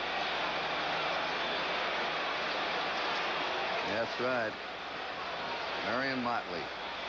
Jimmy Brown wasn't too bad. And then Jimmy Brown, running back. Motley. Leroy Kelly. Great player. Incomplete. Kelly overthrew him, threw it too high and hard to Ronnie Harmon. Now there are 9 seconds to go, and they can't mess around. They're going to get the field goal team on and try and grab the lead. Watch Kelly's reaction. He knew he made a bad pass on the last play. Here it is, the reaction. Look at him look, and he thinks he has it. And, yeah, I had him there. Come on, Kelly. All right, Norwood, who has made 9 consecutive field goals, will try a 39-yard attempt. This one is up, and it is good. And he's got 10 in a row. And with 5 seconds to go, he's kicked the Bills into the lead at halftime.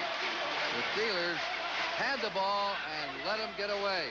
You know, Kurt, the kind of mistakes that really come back to haunt you. You forget about what happened early in the football game. But there was a situation where the Steelers were in a position, as I said earlier, to play the short field.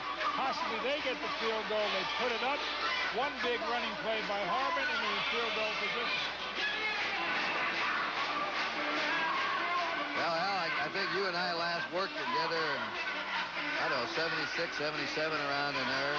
We used to come here to Buffalo. I can tell you one thing that's changed here in Buffalo.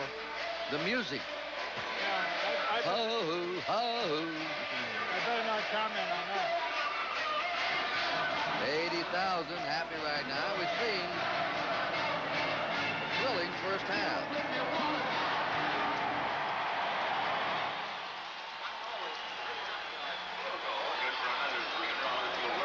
All right, the kickoff. The clock will not start until the ball is touched in the field of play in the last 2 minutes of the half. Skip Norwood, whose leg has been very valuable to the Bills this year. Field goals were the margin of victory in the Bills' first 3 games, and he had just kicked them back into the lead here. Kerry, this is a magnificent stadium for every single fan. The view is absolutely perfect from just about everywhere. Norwood kicks it on the ground, squibs it, bouncing around. And that's it. The half is over. The half is over.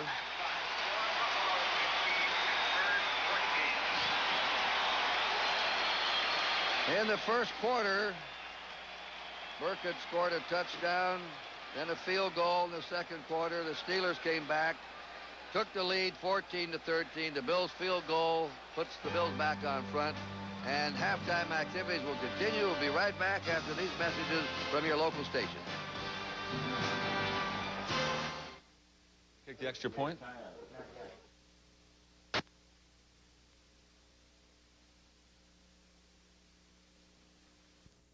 5 turnovers, 1 blocked punt, and what a play. Larry Griffin on the parent sure touchdown on the interception, pulls up with a possible hamstring injury. That could be the play of the day if it turns out that Buffalo goes on to win it. So at halftime, thanks to Scott Norwood, the Buffalo Bills leading Pittsburgh 16-14.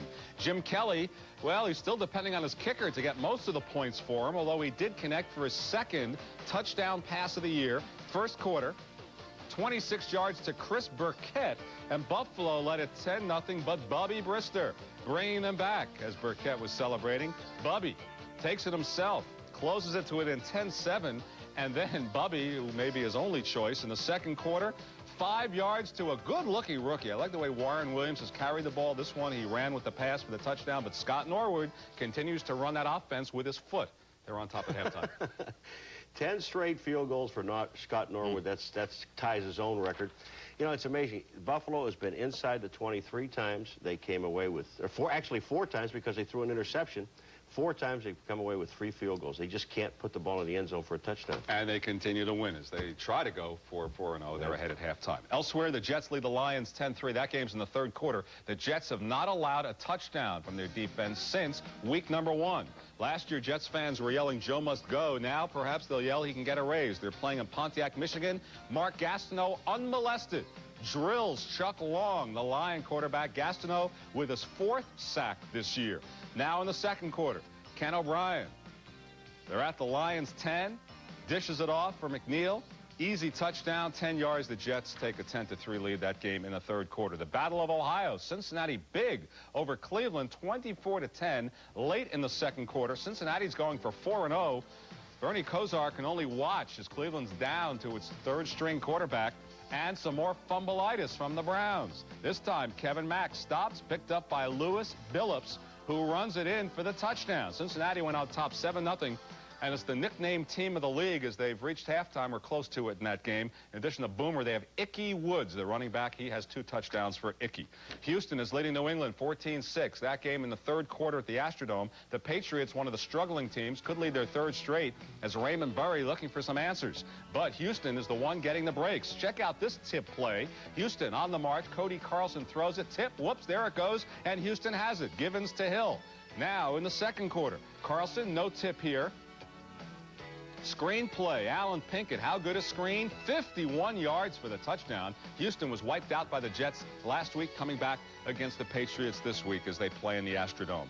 Indianapolis leading Miami 12-7 on 4 Dean Biasucci field goals, 1 of 50 yards and 1 of 51. That game's in the third quarter. Philadelphia leading Minnesota 14-10. That game's at halftime. Randall Cunningham, the quarterback, had to punt once, and he punted it 54 yards. Good job. Chicago was trailing Green Bay 6-0. They have now taken the lead on 2 Neil Anderson runs at 17-6. That game in the third. Dallas was leading 14-0. Atlanta leads 17-14. New Orleans leads Tampa Bay 13-6. That game in the third quarter. Baseball score for you. Boston, the Yankees. Big game, bottom of the third. Red Sox lead it on a Mike Greenwell 3-run homer. More coming up in just a minute.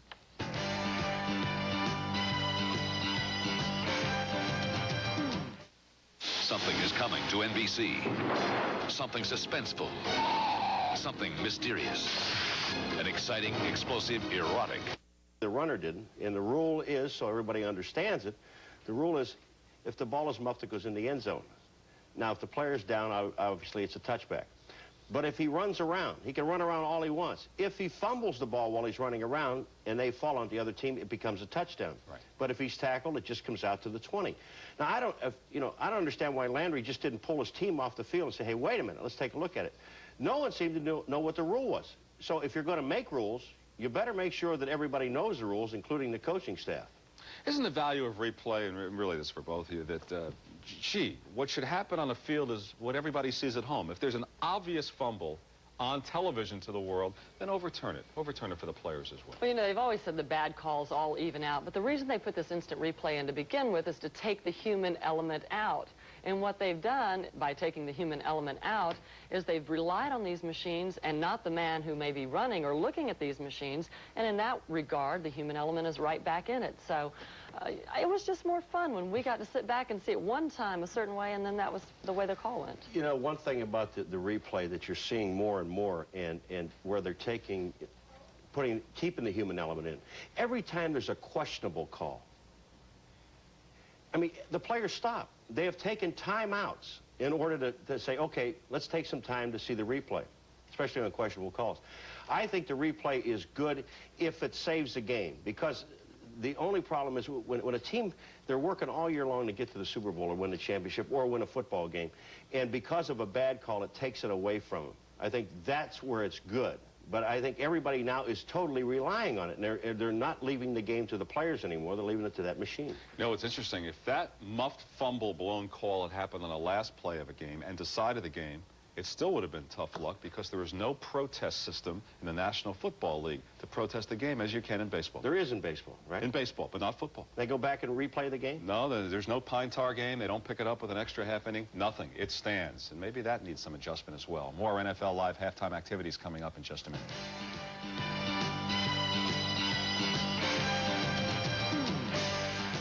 State. Let's take a look at some of the other scores. Now the Jets move. Bills and the Steelers after a seesaw first half, and I wouldn't be surprised we'll have the same kind of a game in the second half. It's been a very good one with Buffalo leading 16-14, and we'll be back here at Rich Stadium. Each day in the United States, 71 people are killed in accidents involving drinking and driving. More than 25,000 lives are lost each year.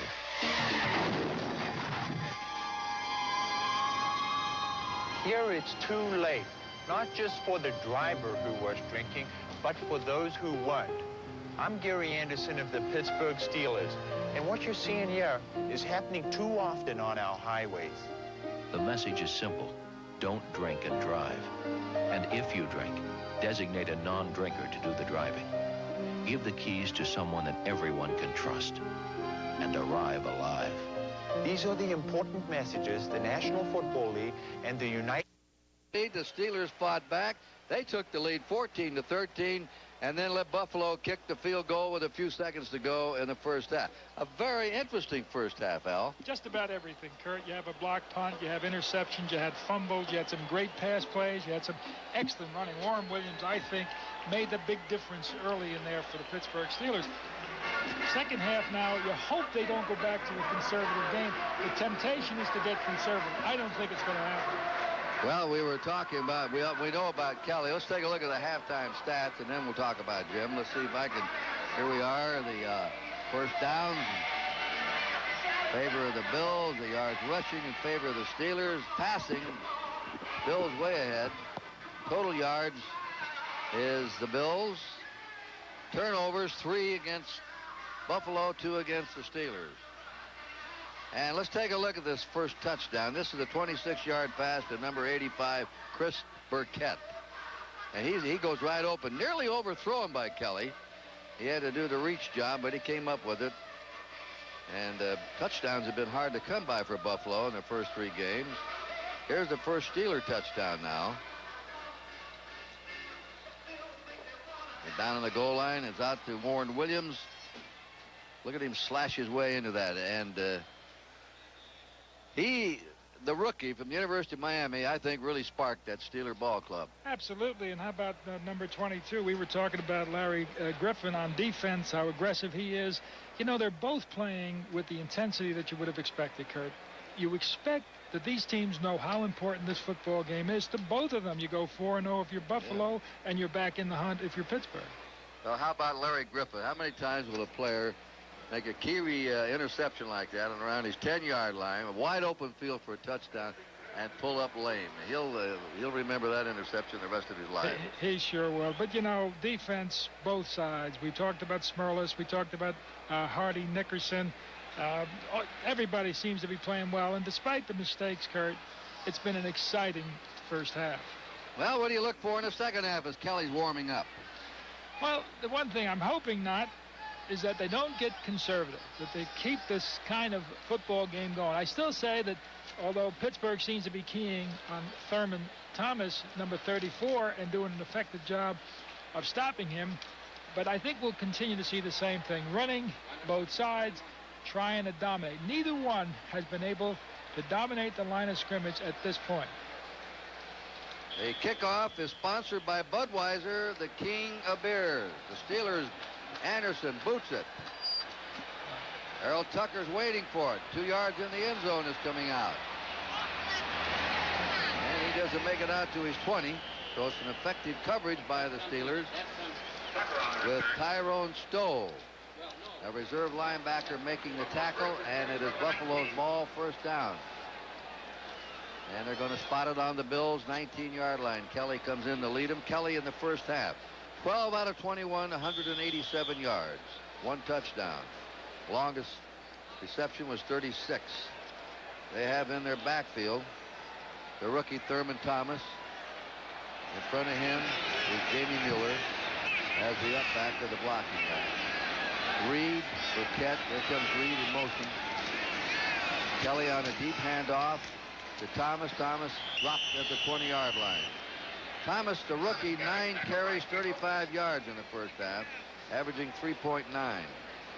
And Kurt, the Steelers are playing first down run. We'll probably see Buffalo, the next first down situation, probably put the football up in the air. They've got a heavy front on first down. That's the Steelers. Second down, 9 to go. Buffalo on their 20. Now let's make it 2nd and 8, a little closer to 8. 2nd and 8. Kelly completes the short one, a hook pattern to Pete Metzelar, the tight end, and Metzelar has just caught his 4th reception. Greg Carr has led this team in tackles in the first half, number 91. Here he is isolated and makes a good move back to the tight end. Third down, about 1.5 yards to go. The Bills close to their 28.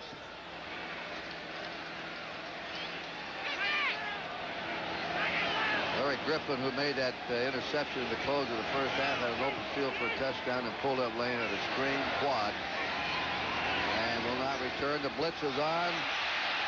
That is Ronnie Harmon. Harmon still going, is out of bounds. He's a player that doesn't play well every down, but when they spot him, he can be electrifying, out of the University of Iowa. Give the credit to whoever called that play, be it upstairs or downstairs on the field. Steelers were playing it very tight inside. You see a blitzing car coming in. To the outside is number 33, Harmon, clear sailing. And here it is again. Good blocking in front of him. 3 guys. That's perfect. Great call. Great call against the defense. First down for the Bills in their 46-yard line. They're ahead 16-14 early in the third quarter. Andre Reed in motion. Near sideline, complete to Reed, and he skips out of bounds on the Pittsburgh 45. Andre Reed now has caught his 3rd pass of the game. That was a 9-yarder. Well, the Bills with precision are moving down, starting this drive on their own 19. Hasn't really changed the game plan, Kurt. Now we haven't seen Jamie Miller. And we see him more as a blocker. Not a bad opportunity now for number 39 as a runner. In the I formation on 2nd down, 1. Thomas should crack for the first down, Thurman Thomas. He set the all-time record at Oklahoma State. His final game, 293 yards from scrimmage against Iowa State. That's a school record. You do like to see this kind of a drive, Kurt. The short passes, the runs inside, the runs to the outside. Now the trick is, can that Steeler defense counter it? It's a very important drive. Bills lost 2 fumbles in the front. Nearly a fumble there. Kelly bobbled the ball. Burkett was wide open as they gave ground to him. He's wrestled at the 34-yard line by Rod Woodson, the right cornerback. That's a 9-yard gain. The corner's playing off the receivers, and Kelly's picking them apart right now. You're absolutely right, Kurt. They're playing way off the receivers. Now the thing that you've got to look for, and it looks like there's a penalty down there, the thing you've got to look for is a safety man reading that defense and trying to come across for the interception. Metzelar had the flag thrown. I want to keep our eye on those 2 safety men, Kurt. They could be very important right here. So that wipes out the 9-yard gain. It's 1st and 15. The Bills on the Steelers' 48-yard line. Steelers haven't had the ball this half yet. Kelly on the handoff. There's Jamie Mueller running away, is over the 30, and he caught him by surprise. You're right. You wanted his number, didn't you? You got it. 27-yard line, 20-yard run by Jamie Mueller from Benedictine College in his 2nd year. And he rambled. He really rambled. They decoyed with number 34. They took Thurman Thomas to the outside. He hits up there quickly. Not quite Larry Zonka, but pretty good. In the eye again, 1st down Bills, and on the Steelers 27. Score 16-14, Bills leading, 11:38 to go in the 1st period. Andre Reed in motion. The pitch to Thomas. Thomas cut down at the line of scrimmage as the Steelers stood their ground in there. And covering was Lorenzo Freeman, who slid over from the nose tackle position. Let's give him a yard on that play and make it 2nd down 9 for Buffalo on the Steeler 26. A beautifully engineered drive to this point. They're doing just about everything perfect. 2nd and a long 9. Kelly will throw it. Ooh, it's nearly intercepted. Coming in there for the Steelers, intended for Chris Burkett. That ball was fired, and it was nearly intercepted by Dwayne Woodruff, and he had an open field. Absolutely, Curtin. They're reading Kelly. You know, you come off it enough, and somebody's going to pick you off if you come with that same pattern. Now the Bills have gone with their version of 4 wide receivers. Thurman Thomas has come out. Well, they'll spread out. Jermaine Thompson. Johnson is in there as a wide receiver. Out of the shotgun, Kelly will throw on 3rd and 9. Here's the screen coming up, and that is to Ronnie Harmon. And every time Harmon's touched the ball, he's done something. He carries it 1st down inside the 10. He's run 2 screens for long yardage and a running play for long yardage. That one goes for 18. And we've talked about the demise of the beautiful screen pass, and we've seen 3 of them to absolute perfection. The most obvious situation for a screen was that last particular play, and they got away with it. Surprising. 1st and goal to go for the Bills on the Steeler 9. Here it is again. Just sets up perfectly. You can't draw it up much better than this. Surprise is what's really made it happen. You know, Kurt, they came with the 2 backs, Harmon and Riddick. They had the 3 wide receivers. Looked like pass. pretend it to be pass and come with the screen. That's the way you do it. 10.5 minutes to go in the quarter. Buffalo's had the ball in this third quarter. They started on the 19 after the opening kickoff. Is now on the 9-yard line of the Steelers' first and goal. In the eye, Thomas cutting, sliced down at the 8-yard line. Thurman Thomas. Flags on the play. Flags down. Brian Hinkle made the hit there. We told you there's a flag down. Face mask. Face mask penalty against the Steelers. And carried that offensive line. I'm sorry. That's 5 yards. Grabbing the runner's face mask. That's first down. 5 yards. It's also a first down. That Bills offensive line, and it's awfully difficult hearing, Kurt. I'm awfully sorry if I've stepped on you, but the offensive line performed extremely well. Not only blocking straight ahead, but pulling out on those screen passes. So a real accolade for them. And they're coming up now. Let's see if we can see that face mask. Yeah, that was Ben Thomas, 69. The pitch is to Thurman Thomas. And he may have had a half yard or yard down on the 2-yard line. Second and goal to go. In on the tackle again was Cornell Gowdy, who's come in there. Now here's Larry Griffin out with that pull muscle. Now here's where Rob Riddick, number 40, can be so very valuable. Wide receivers will contain the 2 cornerbacks. Safety man might roll to one side. So it gets interesting for number 40, either circling to the inside or taking it to the corner. Ball's on the 2-yard line, second and goal. Byram and Riddick in the backfield. Metzelar in motion. And the big fullback got the call. Carl Byram, he doesn't carry the ball very much. He's had no carries this year. This is the second carry in this game. Tackled by David Little, the inside linebacker, with some aid by Rod Woodson, the right cornerback. He hits in there again. It's a trap. It's a trap by number 88, Pete Metzelar, and he hits up in there. On the 1-yard line, third down, a yard to go for the Bills. They still have Riddick and Byram. Riddick is going to line up as a tailback in the eye. Kelly's a big, strong quarterback. Physical strength, he can try it.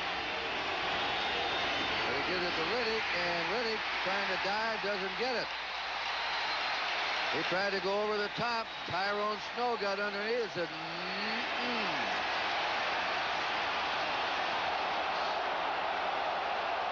All right, coming right at you from our end zone. Rob Riddick tries to go over, and as Kurt called it, Tyrone came up, made a big play. Well, I think they're going for it. They're leading 16-14. Field goal will make it 19-14. The touchdown to put you behind. They've had the ball for 7 minutes of this half.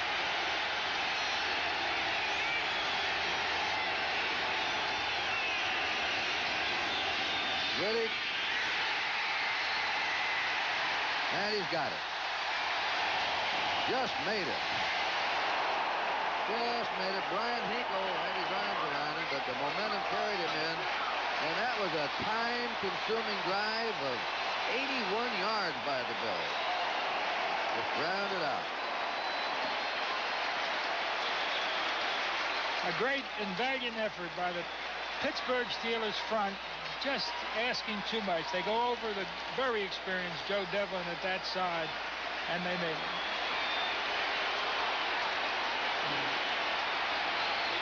So Norwood will try for his 11th field goal in a row. The record, the NFL record,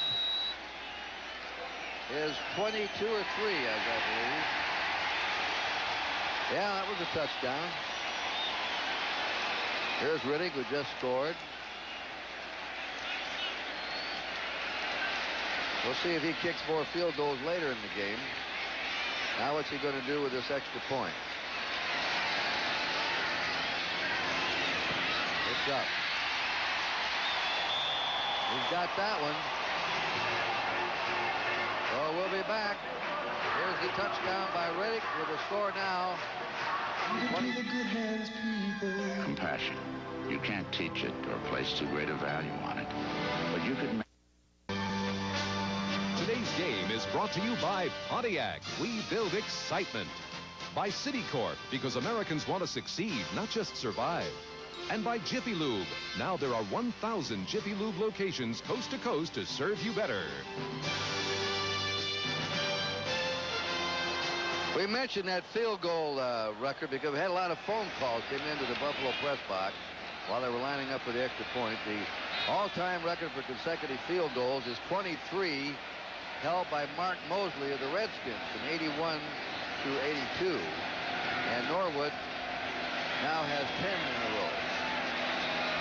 Field position on this particular play is very important. Whitestone could do something here. And this one is fumbled around. Woodson falls on the ball down on the 11. They messed it up and put themselves in trouble. Leonard Smith was down to cover it. What'd you say about field position? Well, Dwight fumbled one last week, and here hurts the field position again. A bad time for this particular thing to happen. The mistakes are again hurting the Steelers. Woodson fell on it to save it. It's the Steelers' ball, first down on their 11-yard line. Steelers are behind now, 23-14. Fisher goes right to work, out to Williams. Williams is contained at the 11 for no gain on the swing pass. Stopped by Darrell Tully, the right outside linebacker. That was a great drive. That was a great defensive drive by the Bills. They kept the ball 7 minutes and 9 seconds. You can't score without the ball. 14 plays, 81 yards. A coach's dream, a time-consuming drive that culminates in a touchdown and the extra point and keeps the other club off the field, their offense. Ideal. There's a man to score down the one-foot drive, and you saw him go over the top. Bob Riddick is second down and 10 for the Steelers. They may have the blitz on. Peeling off is Hodge. The pitch is to Williams. They're after him. They got him. That's Art Still, the defensive end. You know, you get defenses that sometimes are called, and accidentally it all works well. Cornelius Bennett goes to the inside, to the outside rather, and the entire flow takes Art Still. After all these years, that man still can do the job. You know, a lot of questions on Art Still. They said he had poor practices, a poor attitude. And Martin Levy says, I coached him, I helped draft him, and I've got him here, and he has no poor attitude. He's a good human being and a fine football player and still has 2 or 3 good years left. I'm glad we've got him as defensive end. And he has played well here. He's made 20 tackles since he's been here. Here comes Hodge through, breaks out to the 20-yard line, but he looks to be short of the first down, hit by Leon Seals, the right end.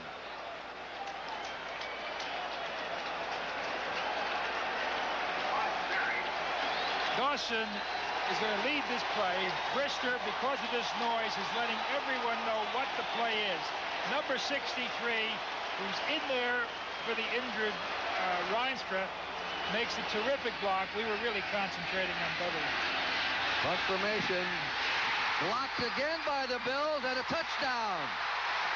The Bills block it, and that is Rob Riddick. Scored a touchdown. A touchdown on the offense, and he just scored a touchdown on the defense. And they poured in on him. He didn't have a prayer. Rob Riddick has scored 2 touchdowns in about a minute or minute and a half. Number 40, Rob Riddick.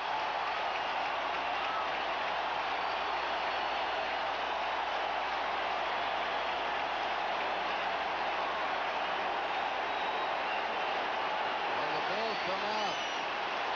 Fired up. Chuck Noll, he's got to be very upset at this third period. 3-yard return. Tasker blocked it, and Riddick scored. Tasker is a little special team. Kick is up by Norwood. Let's watch it now. And you can see how they led the league in blocking punts last year, Al. Oh, those breakdown.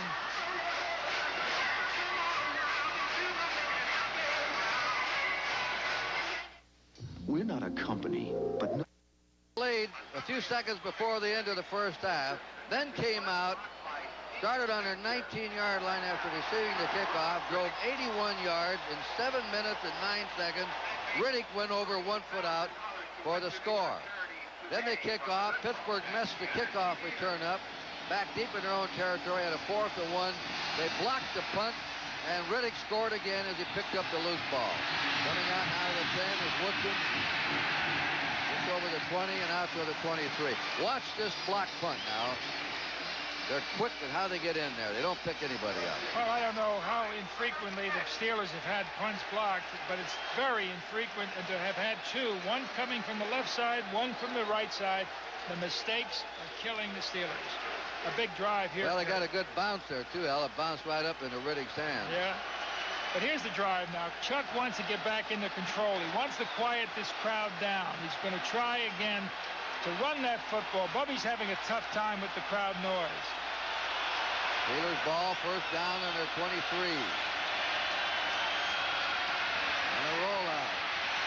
Goes on the run. Nice. And nice play. Cornelius Bennett. 27 yards. And that goes to the tight end, Preston Gothard. Good scrambling, good throw with a right-hander going to his left, throwing off balance. Look what the Bills have done here. The block punt, field goal, a fumble recovery into a field goal, an interception into a field goal, and a block punt into a touchdown. And a great play just then by Bubby on that rollout. Beautifully conceived play. Steelers on their 49, first down after the 26-yard pass play. Ernest Jackson. And he's taken out of bounds along the 50 by Shane Conlon. I'll say of the 2 today, maybe they're double teaming Bennett all over, but there's a flag down. Conlon has been all over this field, sliding laterally, has been the more impressive. Holding, I think, against the Steelers. All right, now, Kurt, I noticed that Lewis Lips, then split to the wide side, to this side of the football field, which would be the bottom of your screen, was one-on-one. They have not gone to Lewis Lips all that much. Not a bad time to think about number 83. First down. There's Lips by himself. Plenty of room. One-on-one. We may see that soon.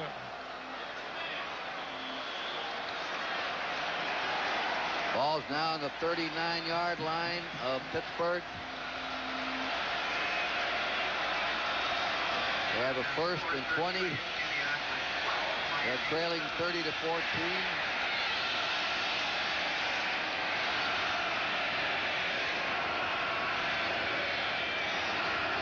In motion. Now turns upfield. Whiskers pass right over the middle and knocked down at the 44-yard line. Ray Bentley's on Preston Gothard, the tight end.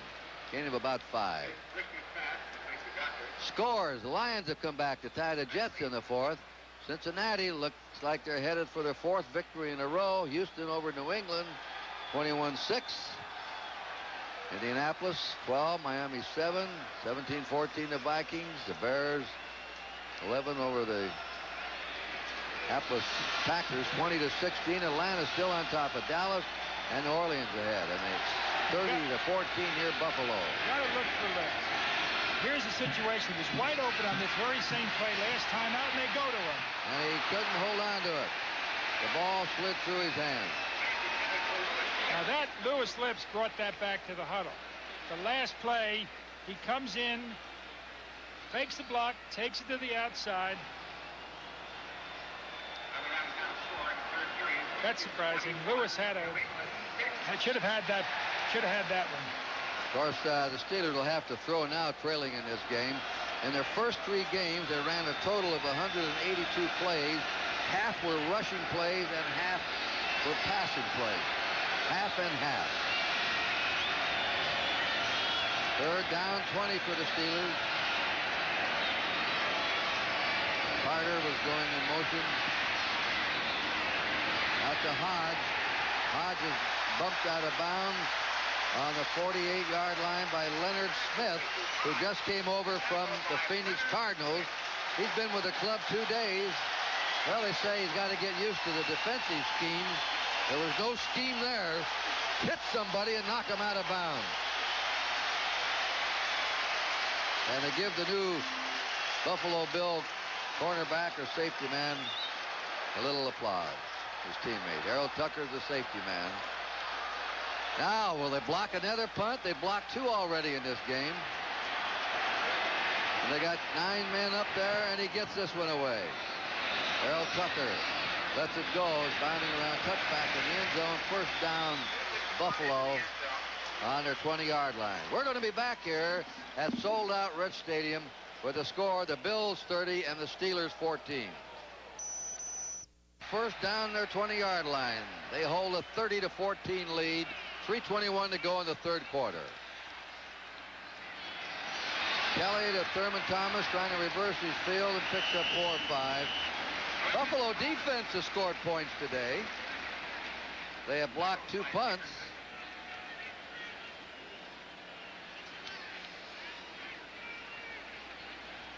The Bruise brothers, the Buffalo Bruise brothers.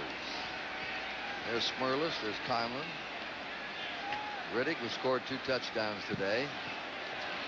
Lupe Sanchez has come in to replace Griffin. Second down, 5. Bills in their 25. Kelly's short one out to Thomas. Thomas slipped and went down on his 27. They're 3 short of a first down. Third down coming up. That wasn't the full screen. It was kind of a slip, one-man screen.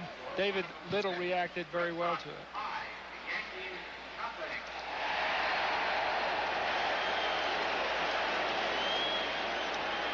Bills come up with a 3rd and 3. They have had outstanding possession time in this quarter. And the shotgun, Kelly's toss is complete to Burkett, who drags out of bounds. They say it's no good. He's out of bounds. He was a little tardy dragging those feet. They're trying to come down quick with him, and Buffalo will have to punt. Once again, Kurt, he had so much room. He played it underneath Woodruff, and Woodruff is just giving him too much sag. No one really close to him. Should have been completed 1 foot out, 1 foot maybe in. Yeah, he didn't. Usually, boy, you just come right down like a ballet dancer with those toes inside the sideline, but he didn't do it. And John Kidd is going to have his first punt of the game. He's averaged 43.8 at 12 punts. 5th year out of Northwestern. Woodson, Rod Woodson, is deep for the Steelers.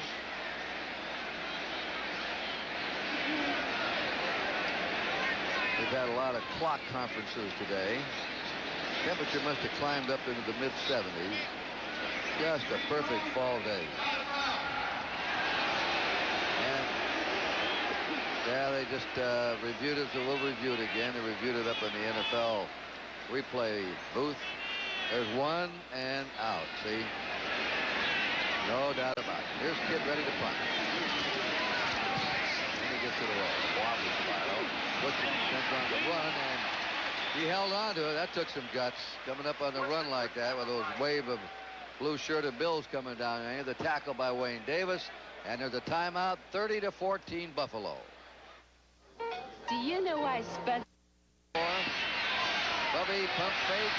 Goes for a second receiver, hits Weegee Thompson, and Thompson is the first down on the 28 of Buffalo. He had to be wrestled to the ground by Mark Kelso. Maybe the best pass that Bubby has thrown all day. He looked at Lewis Lips to his right, looked off the defender, threw a perfect pass to Weegee Thompson. Big series. You know, if they score here, Kurt, with 1:23 to go, 14-30, Bills leading, they're back in the football game. Absolutely. Put it on the Bills 29. Jackson is deep in the backfield. There goes Warren Williams in motion. They give us to Jackson. He loses the ball, and I believe he's got it. The Bills may have it. Jackson wasn't even touched. He started off tackle, and the ball just popped out of his hand. And you couldn't have asked for a better situation. You're getting a wide rush from the right side. The opening was there. Here's the opening coming straight up. Yeah, he could have gained some yards. Look at that. Look at that. Boy, Noel's got to be disgusted. Another turnover against the Steelers. Craig Wolfley gobbled it in, the left tackle. There's Jackson. Noel's talking to him. What can you say to a guy, though? I mean, don't drop the ball again. It's happened so often. That's probably the reason that we've seen him traded. Great runner. He's got it all, but he's fumbled. Here's Thurman Thomas, the rookie. Not much, a yard or two. Bills on their 29. Terrific lineup tonight in the Olympics. Carl Lewis in the 200 meters. Greg Louganis, platform diving. USA, Puerto Rico. I did the basketball game, Al, in Montreal. Puerto Rico nearly beat the USA. It was a 1-point win for the USA. I'll never forget that game. It's all primetime Olympics tonight. Butch Lee, that was it. Yeah, I think he got 36, 38 points in the game. Butch Lee.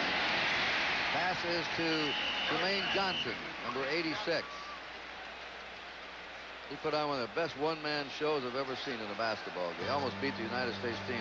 Now you say, well, what? He played at Marquette, but he was still a citizen of Puerto Rico.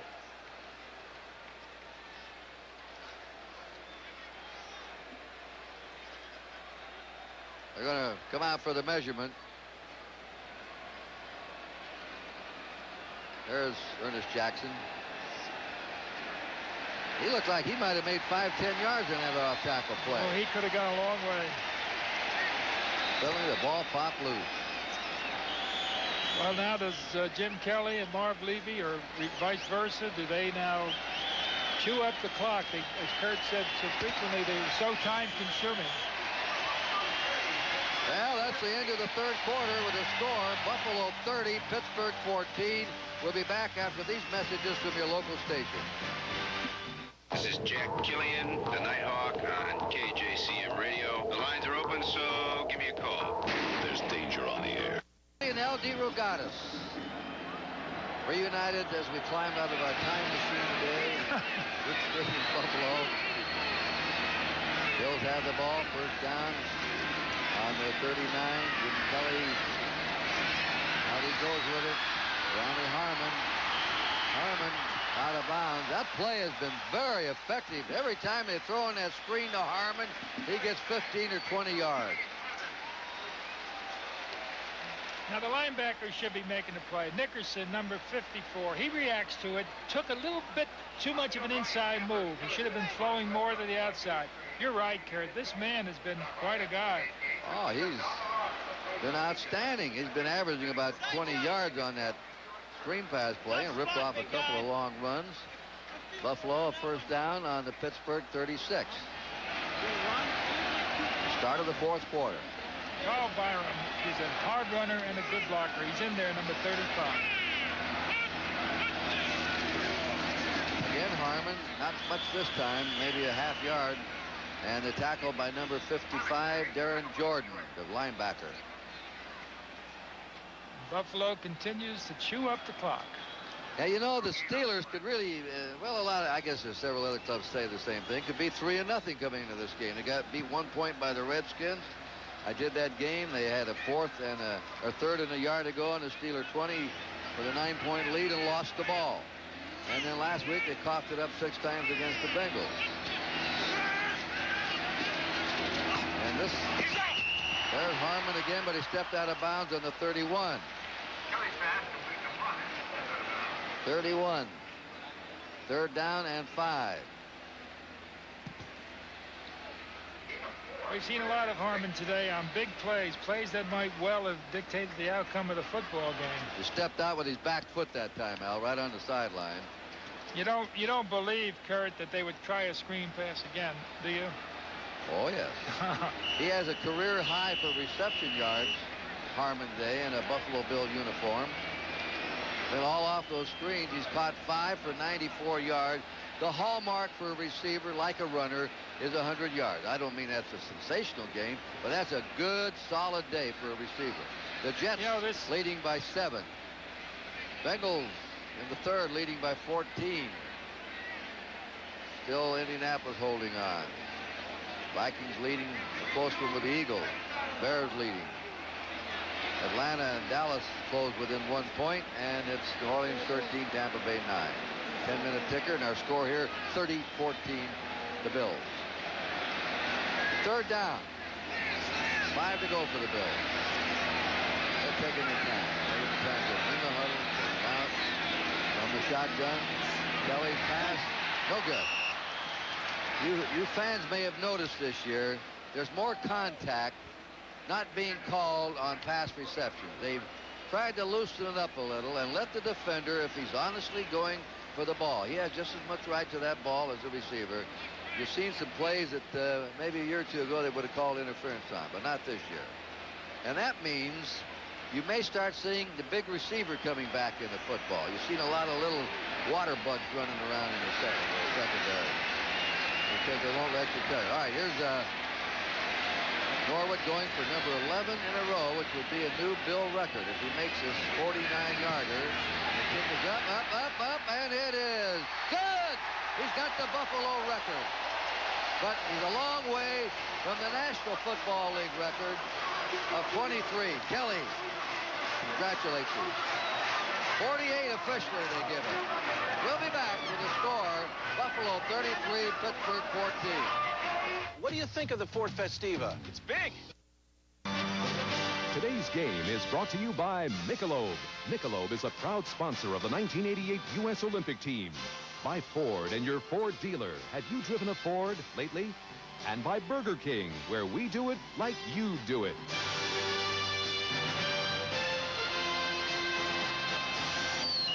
Scott Norwood, who had just set a new Buffalo club record, kicking 11 consecutive field goals, will boot it off. New Bills record. Whitestone on the 10, 20,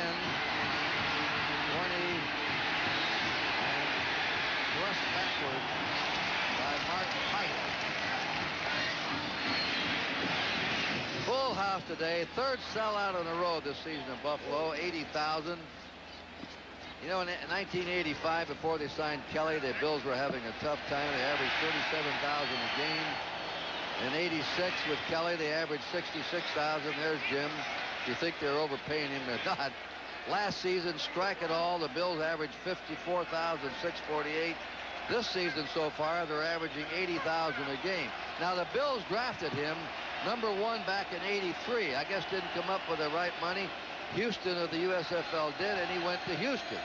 Played there in that Mouse Davis's run and shoot offense, loved it, threw the ball nearly every play. And the Bills got smart and went back after him and got him here, and he's meant a lot as this team is getting better and better.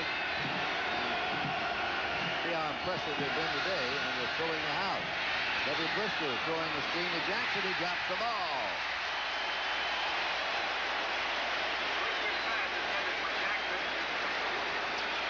Well, Ernest Jackson has not had the best hands today. Now here, Kurt, is the situation where the football game, we all know that if Pittsburgh doesn't do something here, and they're in desperate straits so deep there in their own territory, but if they don't do something in this drive, the football game is virtually over. Now, two things could happen. You put the football up, and your percentages for the interception go up very dramatically. Second down, 10. Steelers were penalized on that kickoff return. Let's put him back on the 12. Brister on the draw play. Off to Warren Williams.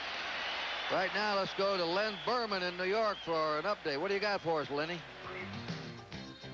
Well, Kurt, we've got the Jets trying to stay within a game of the apparent 4-0 Bills. Ken O'Brien, 26 yards to a wide-open Wesley Walker. The Jets now lead Detroit 17-10, 5 minutes to go. Back to you, Kurt, now. Yeah, well, thanks, Len. And Walker had a big game last Sunday against Houston. Well over 100 yards. And just caught one there. I guess, Al, you know, the season's still young yet. And maybe the Lions will come back and beat them. I'd have to call the Jets the surprise team in pro football this year. Everybody picked them for last place in each division. They sure buried them after the New England game. On third down. Bubby pass to Rodney Carter. Flag is down. Carter stopped at the 30-yard line and a fumble. And if this flag goes against the Steelers, and Brister was really decked there. He has been hammered this year. Had a flag down. I saw him blindsided by a linebacker in the Redskins that I didn't think he'd ever play again. But he got up and kept going and went back to bench. Took him about 5-10 minutes to recover. He's a tough kid. He's taking his shots. Steve Bonin, reserve quarterback at UCLA, is warming up now. And let's see what the officials are going to call this. There's Bono. 4th year. The toughest kids, the toughest quarterbacks, Kirk, can only take so many shots. We've seen this is a, you're right, Al. This has been the year of the quarterback cripples. I've never seen such a wave of first-string quarterbacks. Craig is out now with Seattle. Trudeau, Indianapolis, maybe out. Kozar, look at them, how they've fallen. Yeah, Danielson went with a broken leg. Dave Bono.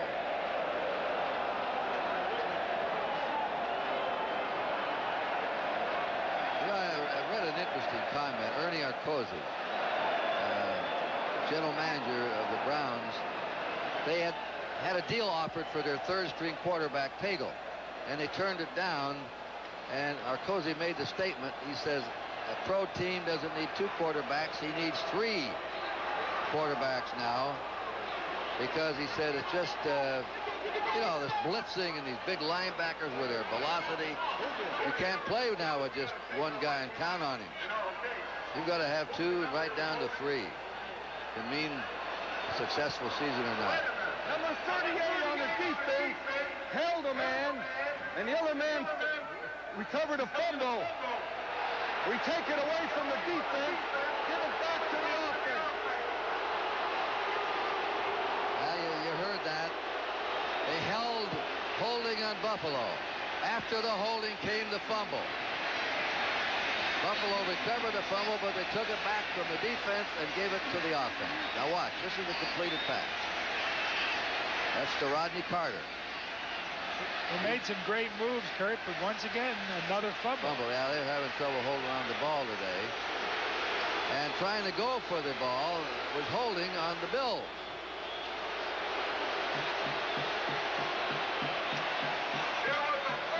There was a fumble.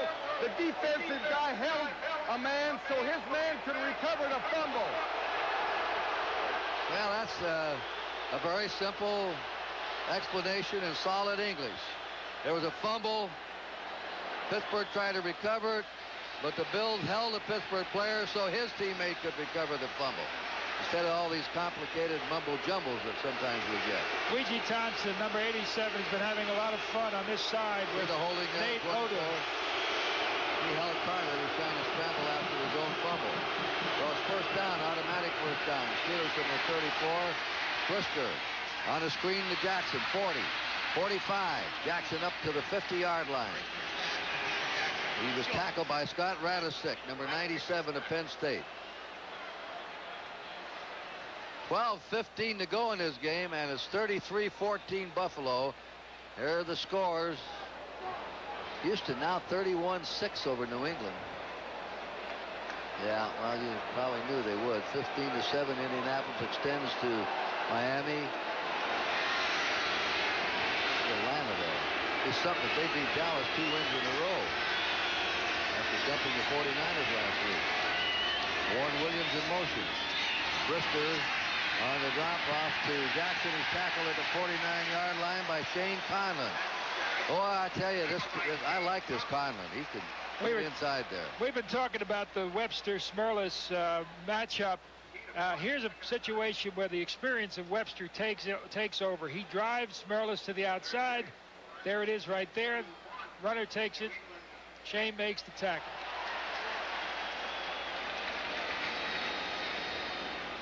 Second down, 9. Steelers on the Buffalo 49-yard line with 11:10 to go. 19-point lead for the Bills. This is pass. Diving catch by Preston Gothard, the tight end, 86. 17-yard play, and the Steelers have a first down. How valuable that tight end is. The one man that's generally covered by one man, man-on-man situation. Oftentimes the linebacker again, a very big play. 10 minutes, 42 and counting. Big series for the Steelers. Who's the best tight end you ever saw? There's so many. I kind of like Francis when he was with New England. Bavaro is looking awfully good now. I'm sure I'd miss one that you like. Who is it, Kurt? Well, how about John Mackey? Not too shabby. How about Mike Ditka? Pretty good. Pretty good, Don. Brister's pass too high, intercepted at the 15 by Mark Kelso. He's still going. He's at the 30. Kelso's at the 35-yard line. Mark Kelso. What could go against the Steelers today that hasn't gone against the Steelers? I really can't describe it. The tips. We'll be back. We'll explain this. 33-14, Buffalo. Buffalo's ball on their 35 after Kelso's reception, and they lose ground on that one. That's Jamie Mueller. Here's Kelso's interception. And the Rodwell Cancer Foundation is $500 richer. Every time he intercepts a pass, he donates it to that cancer foundation here in the Buffalo area. Here he goes. Looks like Jeff Wright was going to hug him. Second down 10. There he is, Mark Kelso. 2 interceptions this year, 6 last year.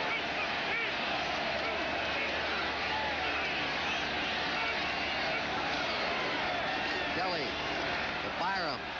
Nothing. Maybe a half-yard loss. Greg Carr slanted in from the right linebacking position.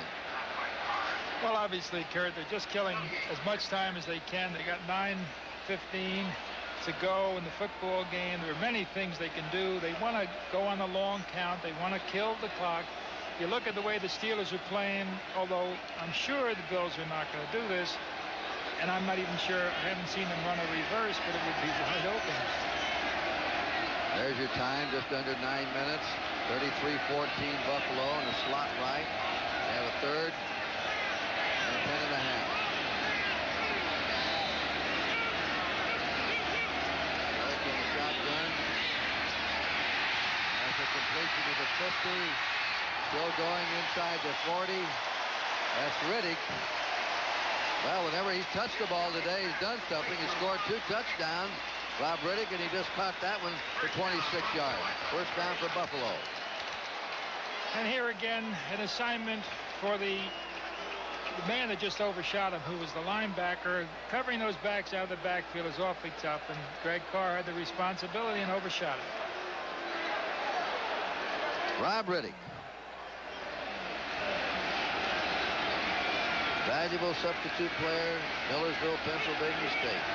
He missed the preseason. He was suspended on the substance abuse program of the National Football League. That's Harmon. I'll tell you, he and Riddick, coming off the bench today, have added a lot of flash to this Buffalo attack. It's a change of pace because they have the capacity to throw much better with this twosome in here. Byram is leading the play.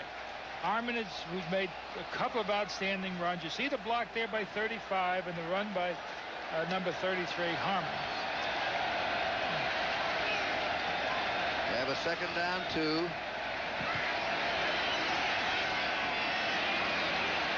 On the 31 of Pittsburgh.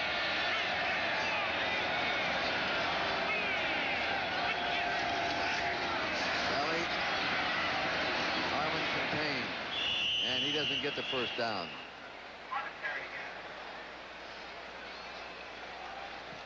Great start for the Bills. A good start's important in any sport. Sure, there's been a lot of dramatic comebacks, but a good start builds confidence. Everybody's enthused. The Bills had the best start in '64, the old AFL, '65 in the AFL, and they had great teams. '75. This year they're 3-0. Looks like they're going to be 4-0. They play the Bears next week in Chicago. The Bears were winning today. Kurt, no one's going to have an easy time with this team. I am impressed. Buffalo has so many guns and so many things they do well, offensively and defensively and special teams. Third down and a foot to go. Riddick going to be close. Rob Riddick on the slant.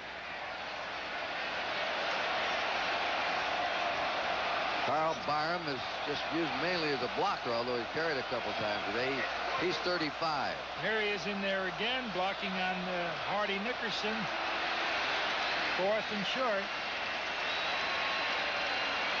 Remember Jerry Rice, electrifying receiver of the 49ers? He played at Mississippi Valley State, and that's where Byram played. And they threw a pass about every down.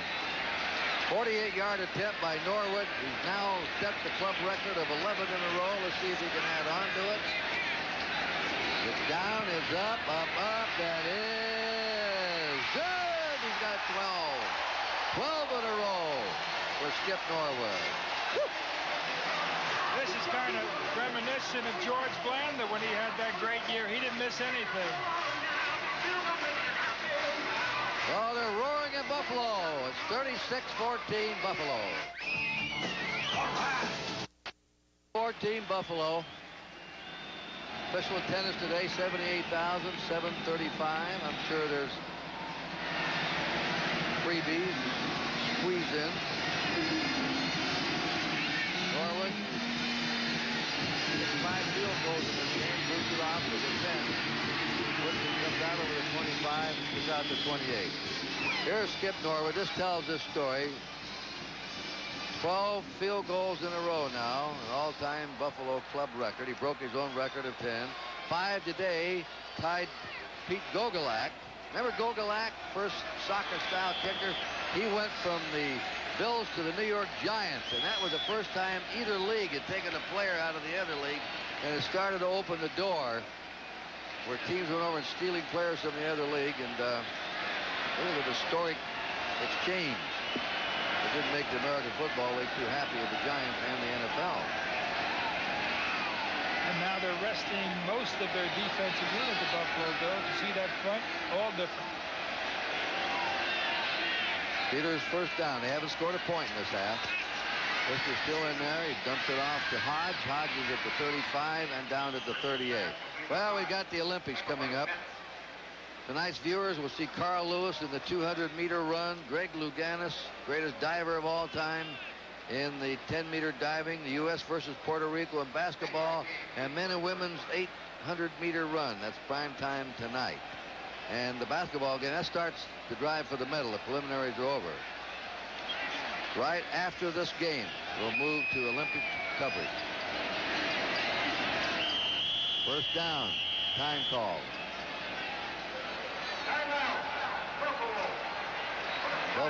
Buffalo's call for a timeout. And now, Kurt, I thought they were going to rest him, but they put Smerlis back in the football game. They put Art Still back in the football game. And they put Leon Scales back in the football game. There's Art Still, 72.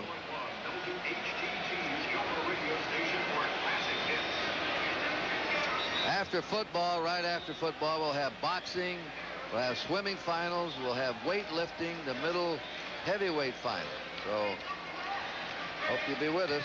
Games of the 24th Olympiad, only on NBC.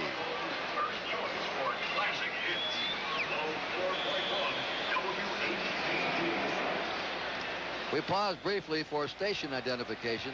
This is the NBC Television Network. This is WGRZ TV2 Buffalo.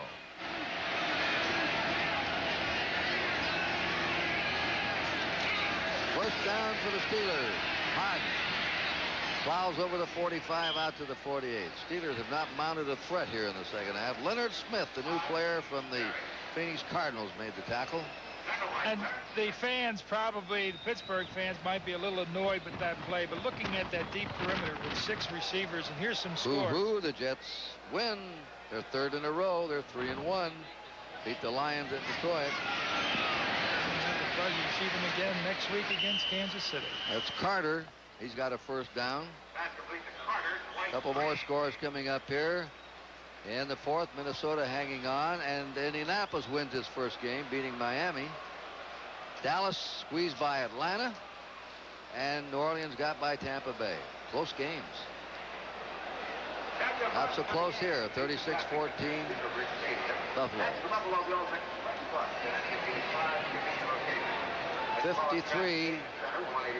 63 is down. He's the rookie from Kentucky, number 2 pick, who wasn't supposed to play much this year. He's been a reserve center, a snapper on long snaps. He started in guard when Rienstra has gone down with a broken leg. He's been a valuable draft pick for the Pittsburgh Steelers. Jim Keller, I believe his day is done, and here comes the night is ready.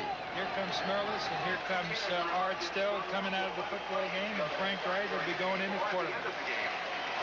Wright, the backup for Maryland. There's Smurlus and Art Still. Bruce Smith, what's with him? Well, I think he's supposed to, remember, this is a 30-day minimum suspension in the substance abuse program. Minimum. That doesn't mean an automatic 30 days. And the league decides with their drug policy whether a player can come back off the suspended list. So they'll decide whether Smith can return to Buffalo. And he was, of course, one of the premier pass rushers. And they, Lord knows we hope he's healthy. That's the main thing, to come back. If he plays for the Bills, although they're winning without him, they certainly would rather have him than go the rest of the year without him. But it's up to Bruce Smith. It's up to any of them. There's Seals who replaced him, and he's been good. He's been good. Done his job. Funny thing, Al, how a great player gets injured, you lose somebody.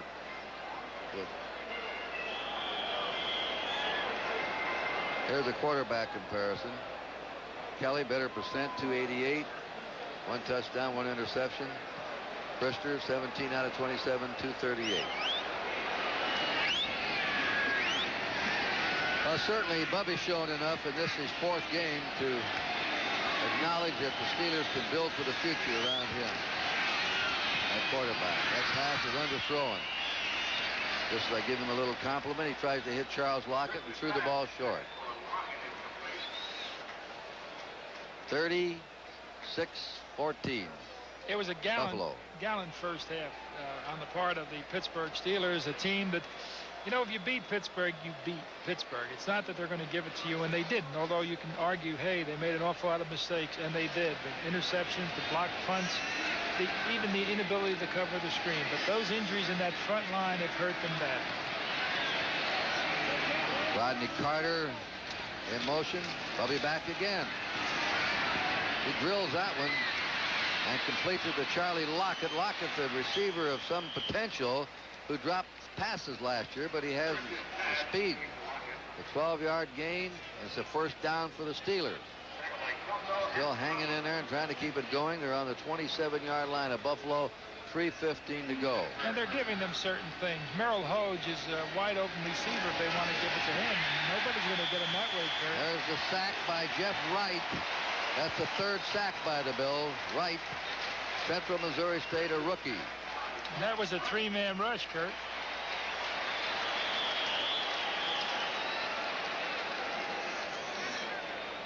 It's a low angle. The offensive line obviously has really been worn out. The defense has been on there an awful lot. That's Lockett on the reception. Charlie Lockett. He's 16. An 18-yard gain. Tackled by Leonard Smith. It is a first down for the Steelers. Steelers trying to play a hurry up. They're trailing 36-14. 2:35 to go. This is the first game they've been behind like this in the second half. Merle Hodge to the 10. He's given some of his young backs experience today. In this Eastern Division now, the American Conference, Buffalo, after this one, will be 4-0. They'll lead. The Jets will be second, 3 wins and a loss. The rest of them will be 1-3. Brister over the head of Charlie Lockett. Leonard Smith helping break it up. Number 46. Miami will be 1-3. They lost today. New England's losing. They're 1-3. And Indianapolis won their first game. They'll be 1-3. Once again, even though it's unimportant, Kurt, because the football game is long since gone, Merrill Hoge, we had not seen him thrown to. Shane Conlon would be covering him, but he could get the first down if they swing him to the right side. 3rd down, 5 for the Steelers on the Buffalo 10. 2 minutes, 7 seconds to go in the game. 36-14.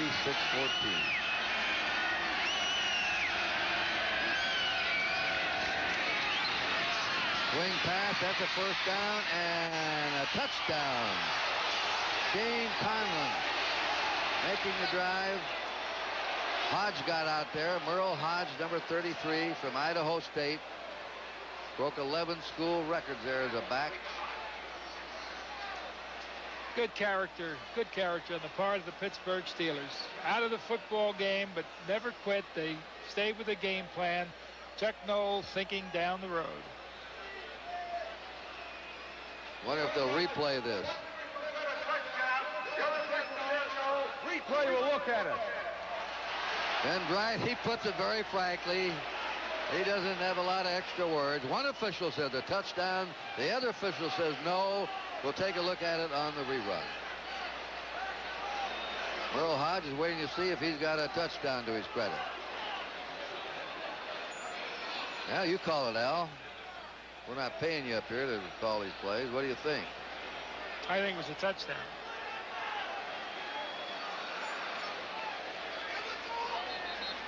Well, I don't know.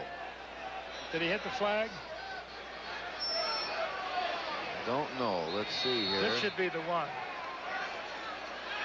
Well, I think his left knee went out there before he got it. Knee, that's what I said. Left knee was down. You're right, Kurt. I was looking at the ball more than anything, and the flag. Once again, the big guy blew it. Well, the Steelers will have the ball on the half-yard line of Buffalo with 2 minutes and 1 second to go in the game. Cincinnati was ahead of Cleveland. If they hang on, they'll be 4-0 in their division. Houston will be right behind them with 3-1. Pittsburgh will be last as 1-3. There's a touchdown. They finally get it. Brister spikes it. The crowd boos him.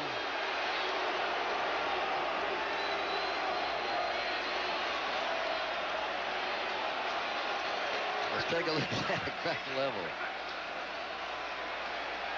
Oh, Bubby, your sisters will like you, but you're going to be very bruised tomorrow.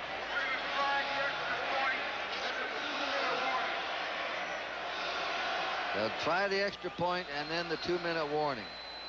I like this kid's attitude. Yeah, he's never down, he's never out. Always hopeful, always enthused. Anderson's kick. Got another one. So we'll be back in Buffalo with a score, 36-21 Buffalo. AT&T, the right choice. Walter Payton retired as pro football's all-time leading rusher, but who was the only player to gain over 8,000 yards in the first 5 years of his career? Was it Earl Campbell, Eric Dickerson of the Colts, or the great Jim Brown? Which would you choose? AT&T has just made Watts a whole new ballgame for any size. Steelers will kick off.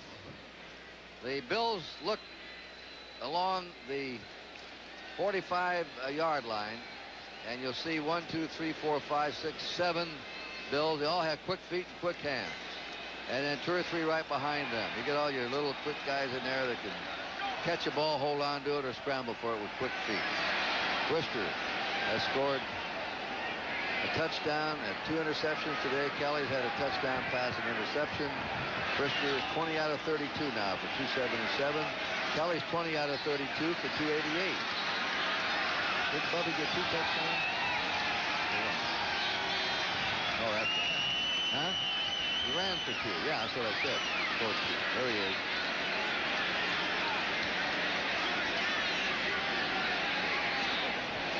All right. Gary Anderson will try the onside. Push it up. Bounce. Campbell for it. Look at this Steelers. 24, Carter. We got his first down.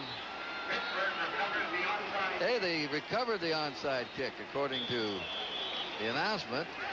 Mark Levy doesn't think so. 36-21 Pittsburgh. Here's Brister. It looked like Stowe down there. I don't know. You see it. It's going to be a tough one to call. All those sure hands, Kurt.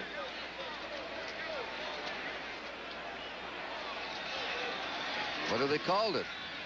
Looks like they're huddling. So Tyrone Stowe, did he get on it? They got 55 on it. Maybe he did it, Darren Jordan.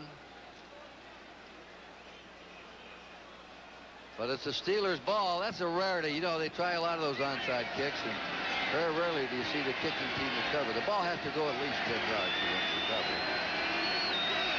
They just scored a touchdown. Now they're back in action with 1 minute and 57 seconds to go. Carter, a pass receiving back in there. They have Hodge. Here's Hodge taking the pass. He spins away. He's at the 50, he's at the 45, and he heads for the sidelines very wisely and stops the clock at the 42-yard line of Buffalo. 1:49 to play. 11-yard gain and a first down for the Steelers. There's the report card on passing today. And rushing. The rookie top runner for Buffalo with 49. Harmon, the top receiver. Look at that Norwood. We're going to pick Norwood, by the way, as the most valuable player of the game. And we'll explain that.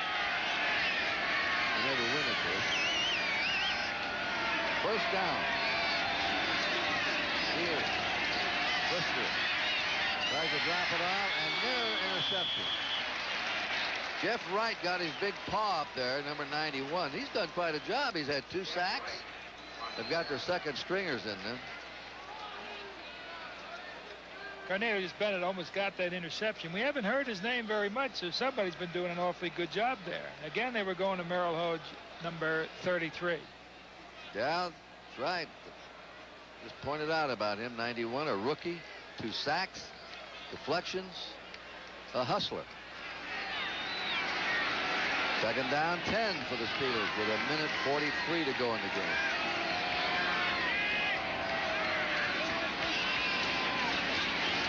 Long football game. This is why. Look how he gets away. He throws deep on the run, and it is a touchdown to Weegee Thompson. Weegee Thompson, a touchdown. Woo, hey. Now, there was a call, Kurt, where some people might have argued, he was in the grasp and control. Marv Levy may be arguing it himself right now. The touchdown, Weegee Thompson, 42 yards. Well, I've seen him call that in control on that, but it's a judgment by the officials. Look at him throw that ball on the run going to his left, right into the arms of Weegee Thompson.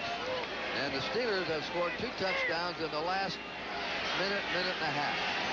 The kick by Gary Anderson is good again. He now has 184 in a row. We'll be back in Buffalo. The fans start mumbling a little bit. 36-28, favor of Buffalo. In the past 2 years, 500,000 more Americans switched to Liberty Mutual for auto, home, and life insurance because we made their dollars work harder. America, babies and liberty, Liberty Mutual Insurance. Son down, Luke. I'm calling you out. Luke! Since 1896, some men have preferred to spend their nights in more rewarding pursuits. Luke! Shouldn't your night belong to Michelob Light? Now, the rule is that if they have the quarterback under control, it could even be one arm, they blow the whistle. But evidently they didn't think they had him under control, so he scrambles away. And now, here it is again. What do you think, Al? Well, they didn't have him in control. You know, you try to protect the quarterback, and rightfully, because, obviously there's been so many injuries, but these are the kinds of plays that you lose when you call in control, and Marv Levy was arguing it himself. Look at that arm on the run. Now, here's the onside kick again. 330 yards passing. Now they're shifting over, and they're kicking it up straight ahead, and it is out of bounds. So they tried to trick him on that onside kick. Didn't go 10 yards. They've just discovered an onside kick and turned it into a touchdown. Minute 30 to go. Looked like the Bills had a lock on this thing. You still think they would, but 2 touchdowns in a minute and a half. Here's a look.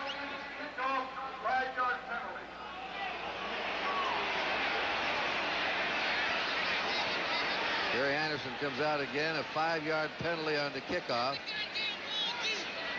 Brister scored 2 touchdowns, throwing for 2 touchdowns, and has passed for 330 yards today. Joe Costanza in our crowd here as spotters, Pat Hanlon and Michael Gluck. Up in the booth with us, Larry Pollock, Terry Haller, Peter Fairley, and Al DeRogatis has given us a hand today. Thank you very much, Al. Certainly my pleasure to be of help. And Kurt, you know, this might be our last time, pal. It's been great being with you again. Well, if this game is ever over. I'll take you out my bonefish stick. Well, I bet we'll go fishing. How about taking me out to dinner? I can't believe it. You think they got it again? They got it again. Did it go 10 yards? They had to go 10 yards. It was touched by Buffalo.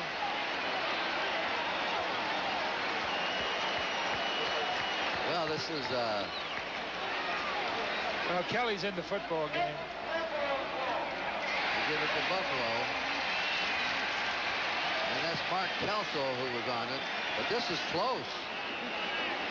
Very close. I thought it hit a Buffalo player. It did. Maybe they ruled it didn't go to 10 yards. Anyway, Buffalo has the ball on the Steelers 35 with a score 36-28. You want to gamble, Kurt, and say they're going to run the football? I would back you up on that. The Steelers still have their full complement of timeouts. A long game, 3 hours and nearly 25 minutes. Only 26 to play.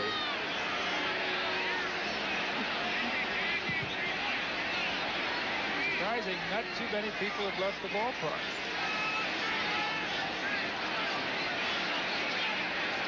All right, the Steelers report card today. Passing, Brister, 22-35, 329 yards, 2 touchdowns, 2 interceptions. Jackson, the leading runner, with 26 yards.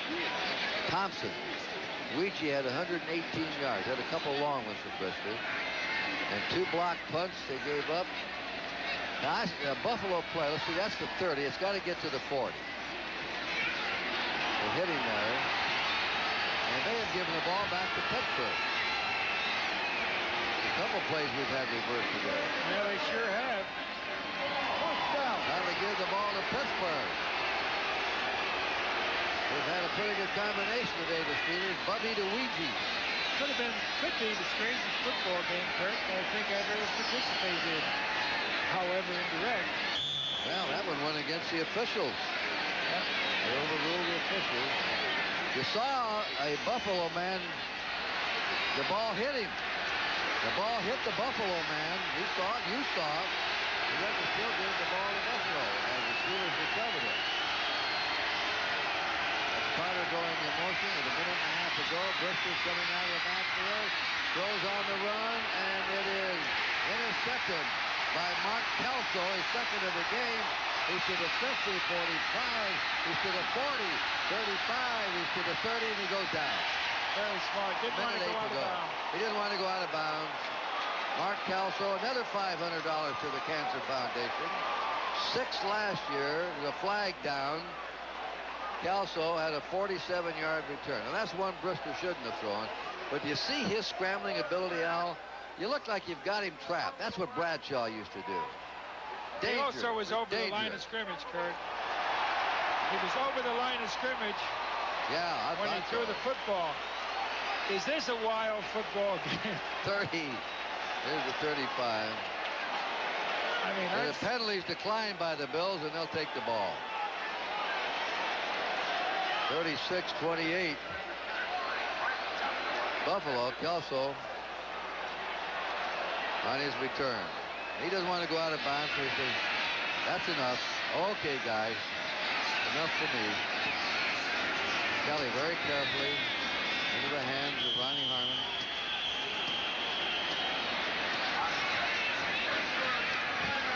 Timeout, Pittsburgh, 1:03 to go. Ladies and gentlemen, whenever Mike Kelso is set, he donates $500 to nonprofit Strange game. At the half, 16-14 Buffalo. The Bills chewed them up in the third quarter, scoring 2 touchdowns. They blocked 2 kicks today of the Steelers that they converted into a field goal and a touchdown. And now it's time for the Most Valuable Player Award, sponsored by Budweiser. Today we're going to pick a... He's kicked 12 in a row, which is a new all-time Buffalo record, breaking his own. Here's a play from the line of scrimmage.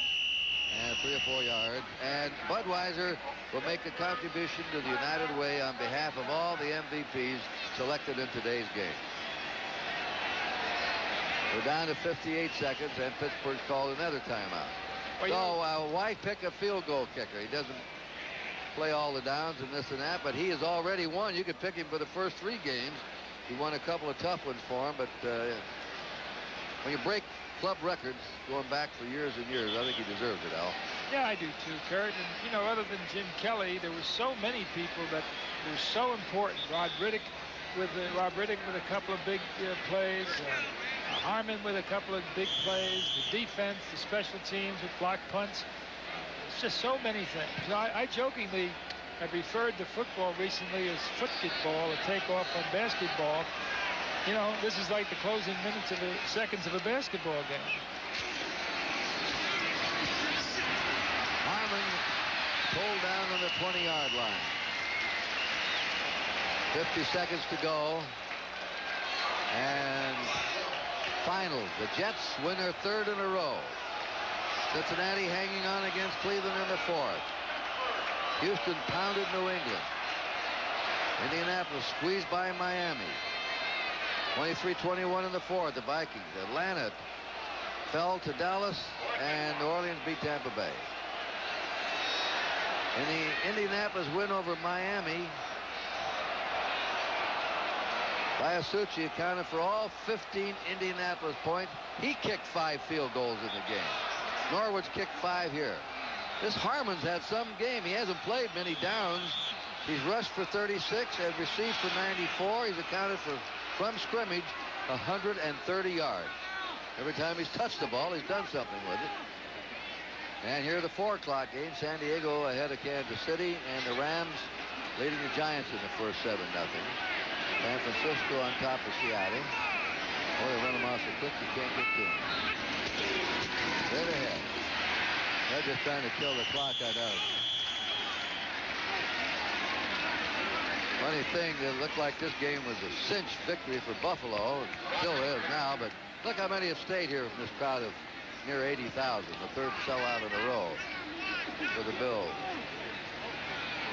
Here's one of the stars today, Shane Conlon, who was all over the field. Old Bear Bryant used to say about Leroy Jordan at Alabama, if they stay within the sidelines, Leroy will get them. And Conlon's been that way today. Been good against the run, good against the pass. And it's a first down, Buffalo. And you can be sure, Kurt, that Chicago Bears scouting this football game and then watching the film, despite this kind of awkward finish, they're going to be very concerned about this Bill football team. They are close to contenders. When you say they're close to contenders, what do you mean by that, Al? Well, Kurt, you know, winning 4 doesn't necessarily mean you're going to go undefeated. The truth of the matter is it's a long football season, and an awful lot could happen. Injuries, hopefully not being one of them. That's right. Injuries can shatter you. There's an old saying, I'd rather be lucky than good, and you got to get away from those injuries. One break they may get, and hopefully that Bruce Smith will come back healthy for them. And there goes Norwood out, our most valuable player. It's down to 5 seconds to go. Buffalo is going to be undefeated. They'll won their 4th in a row. We'll be with them at the Bears next week in Chicago. Jim Kelly going off.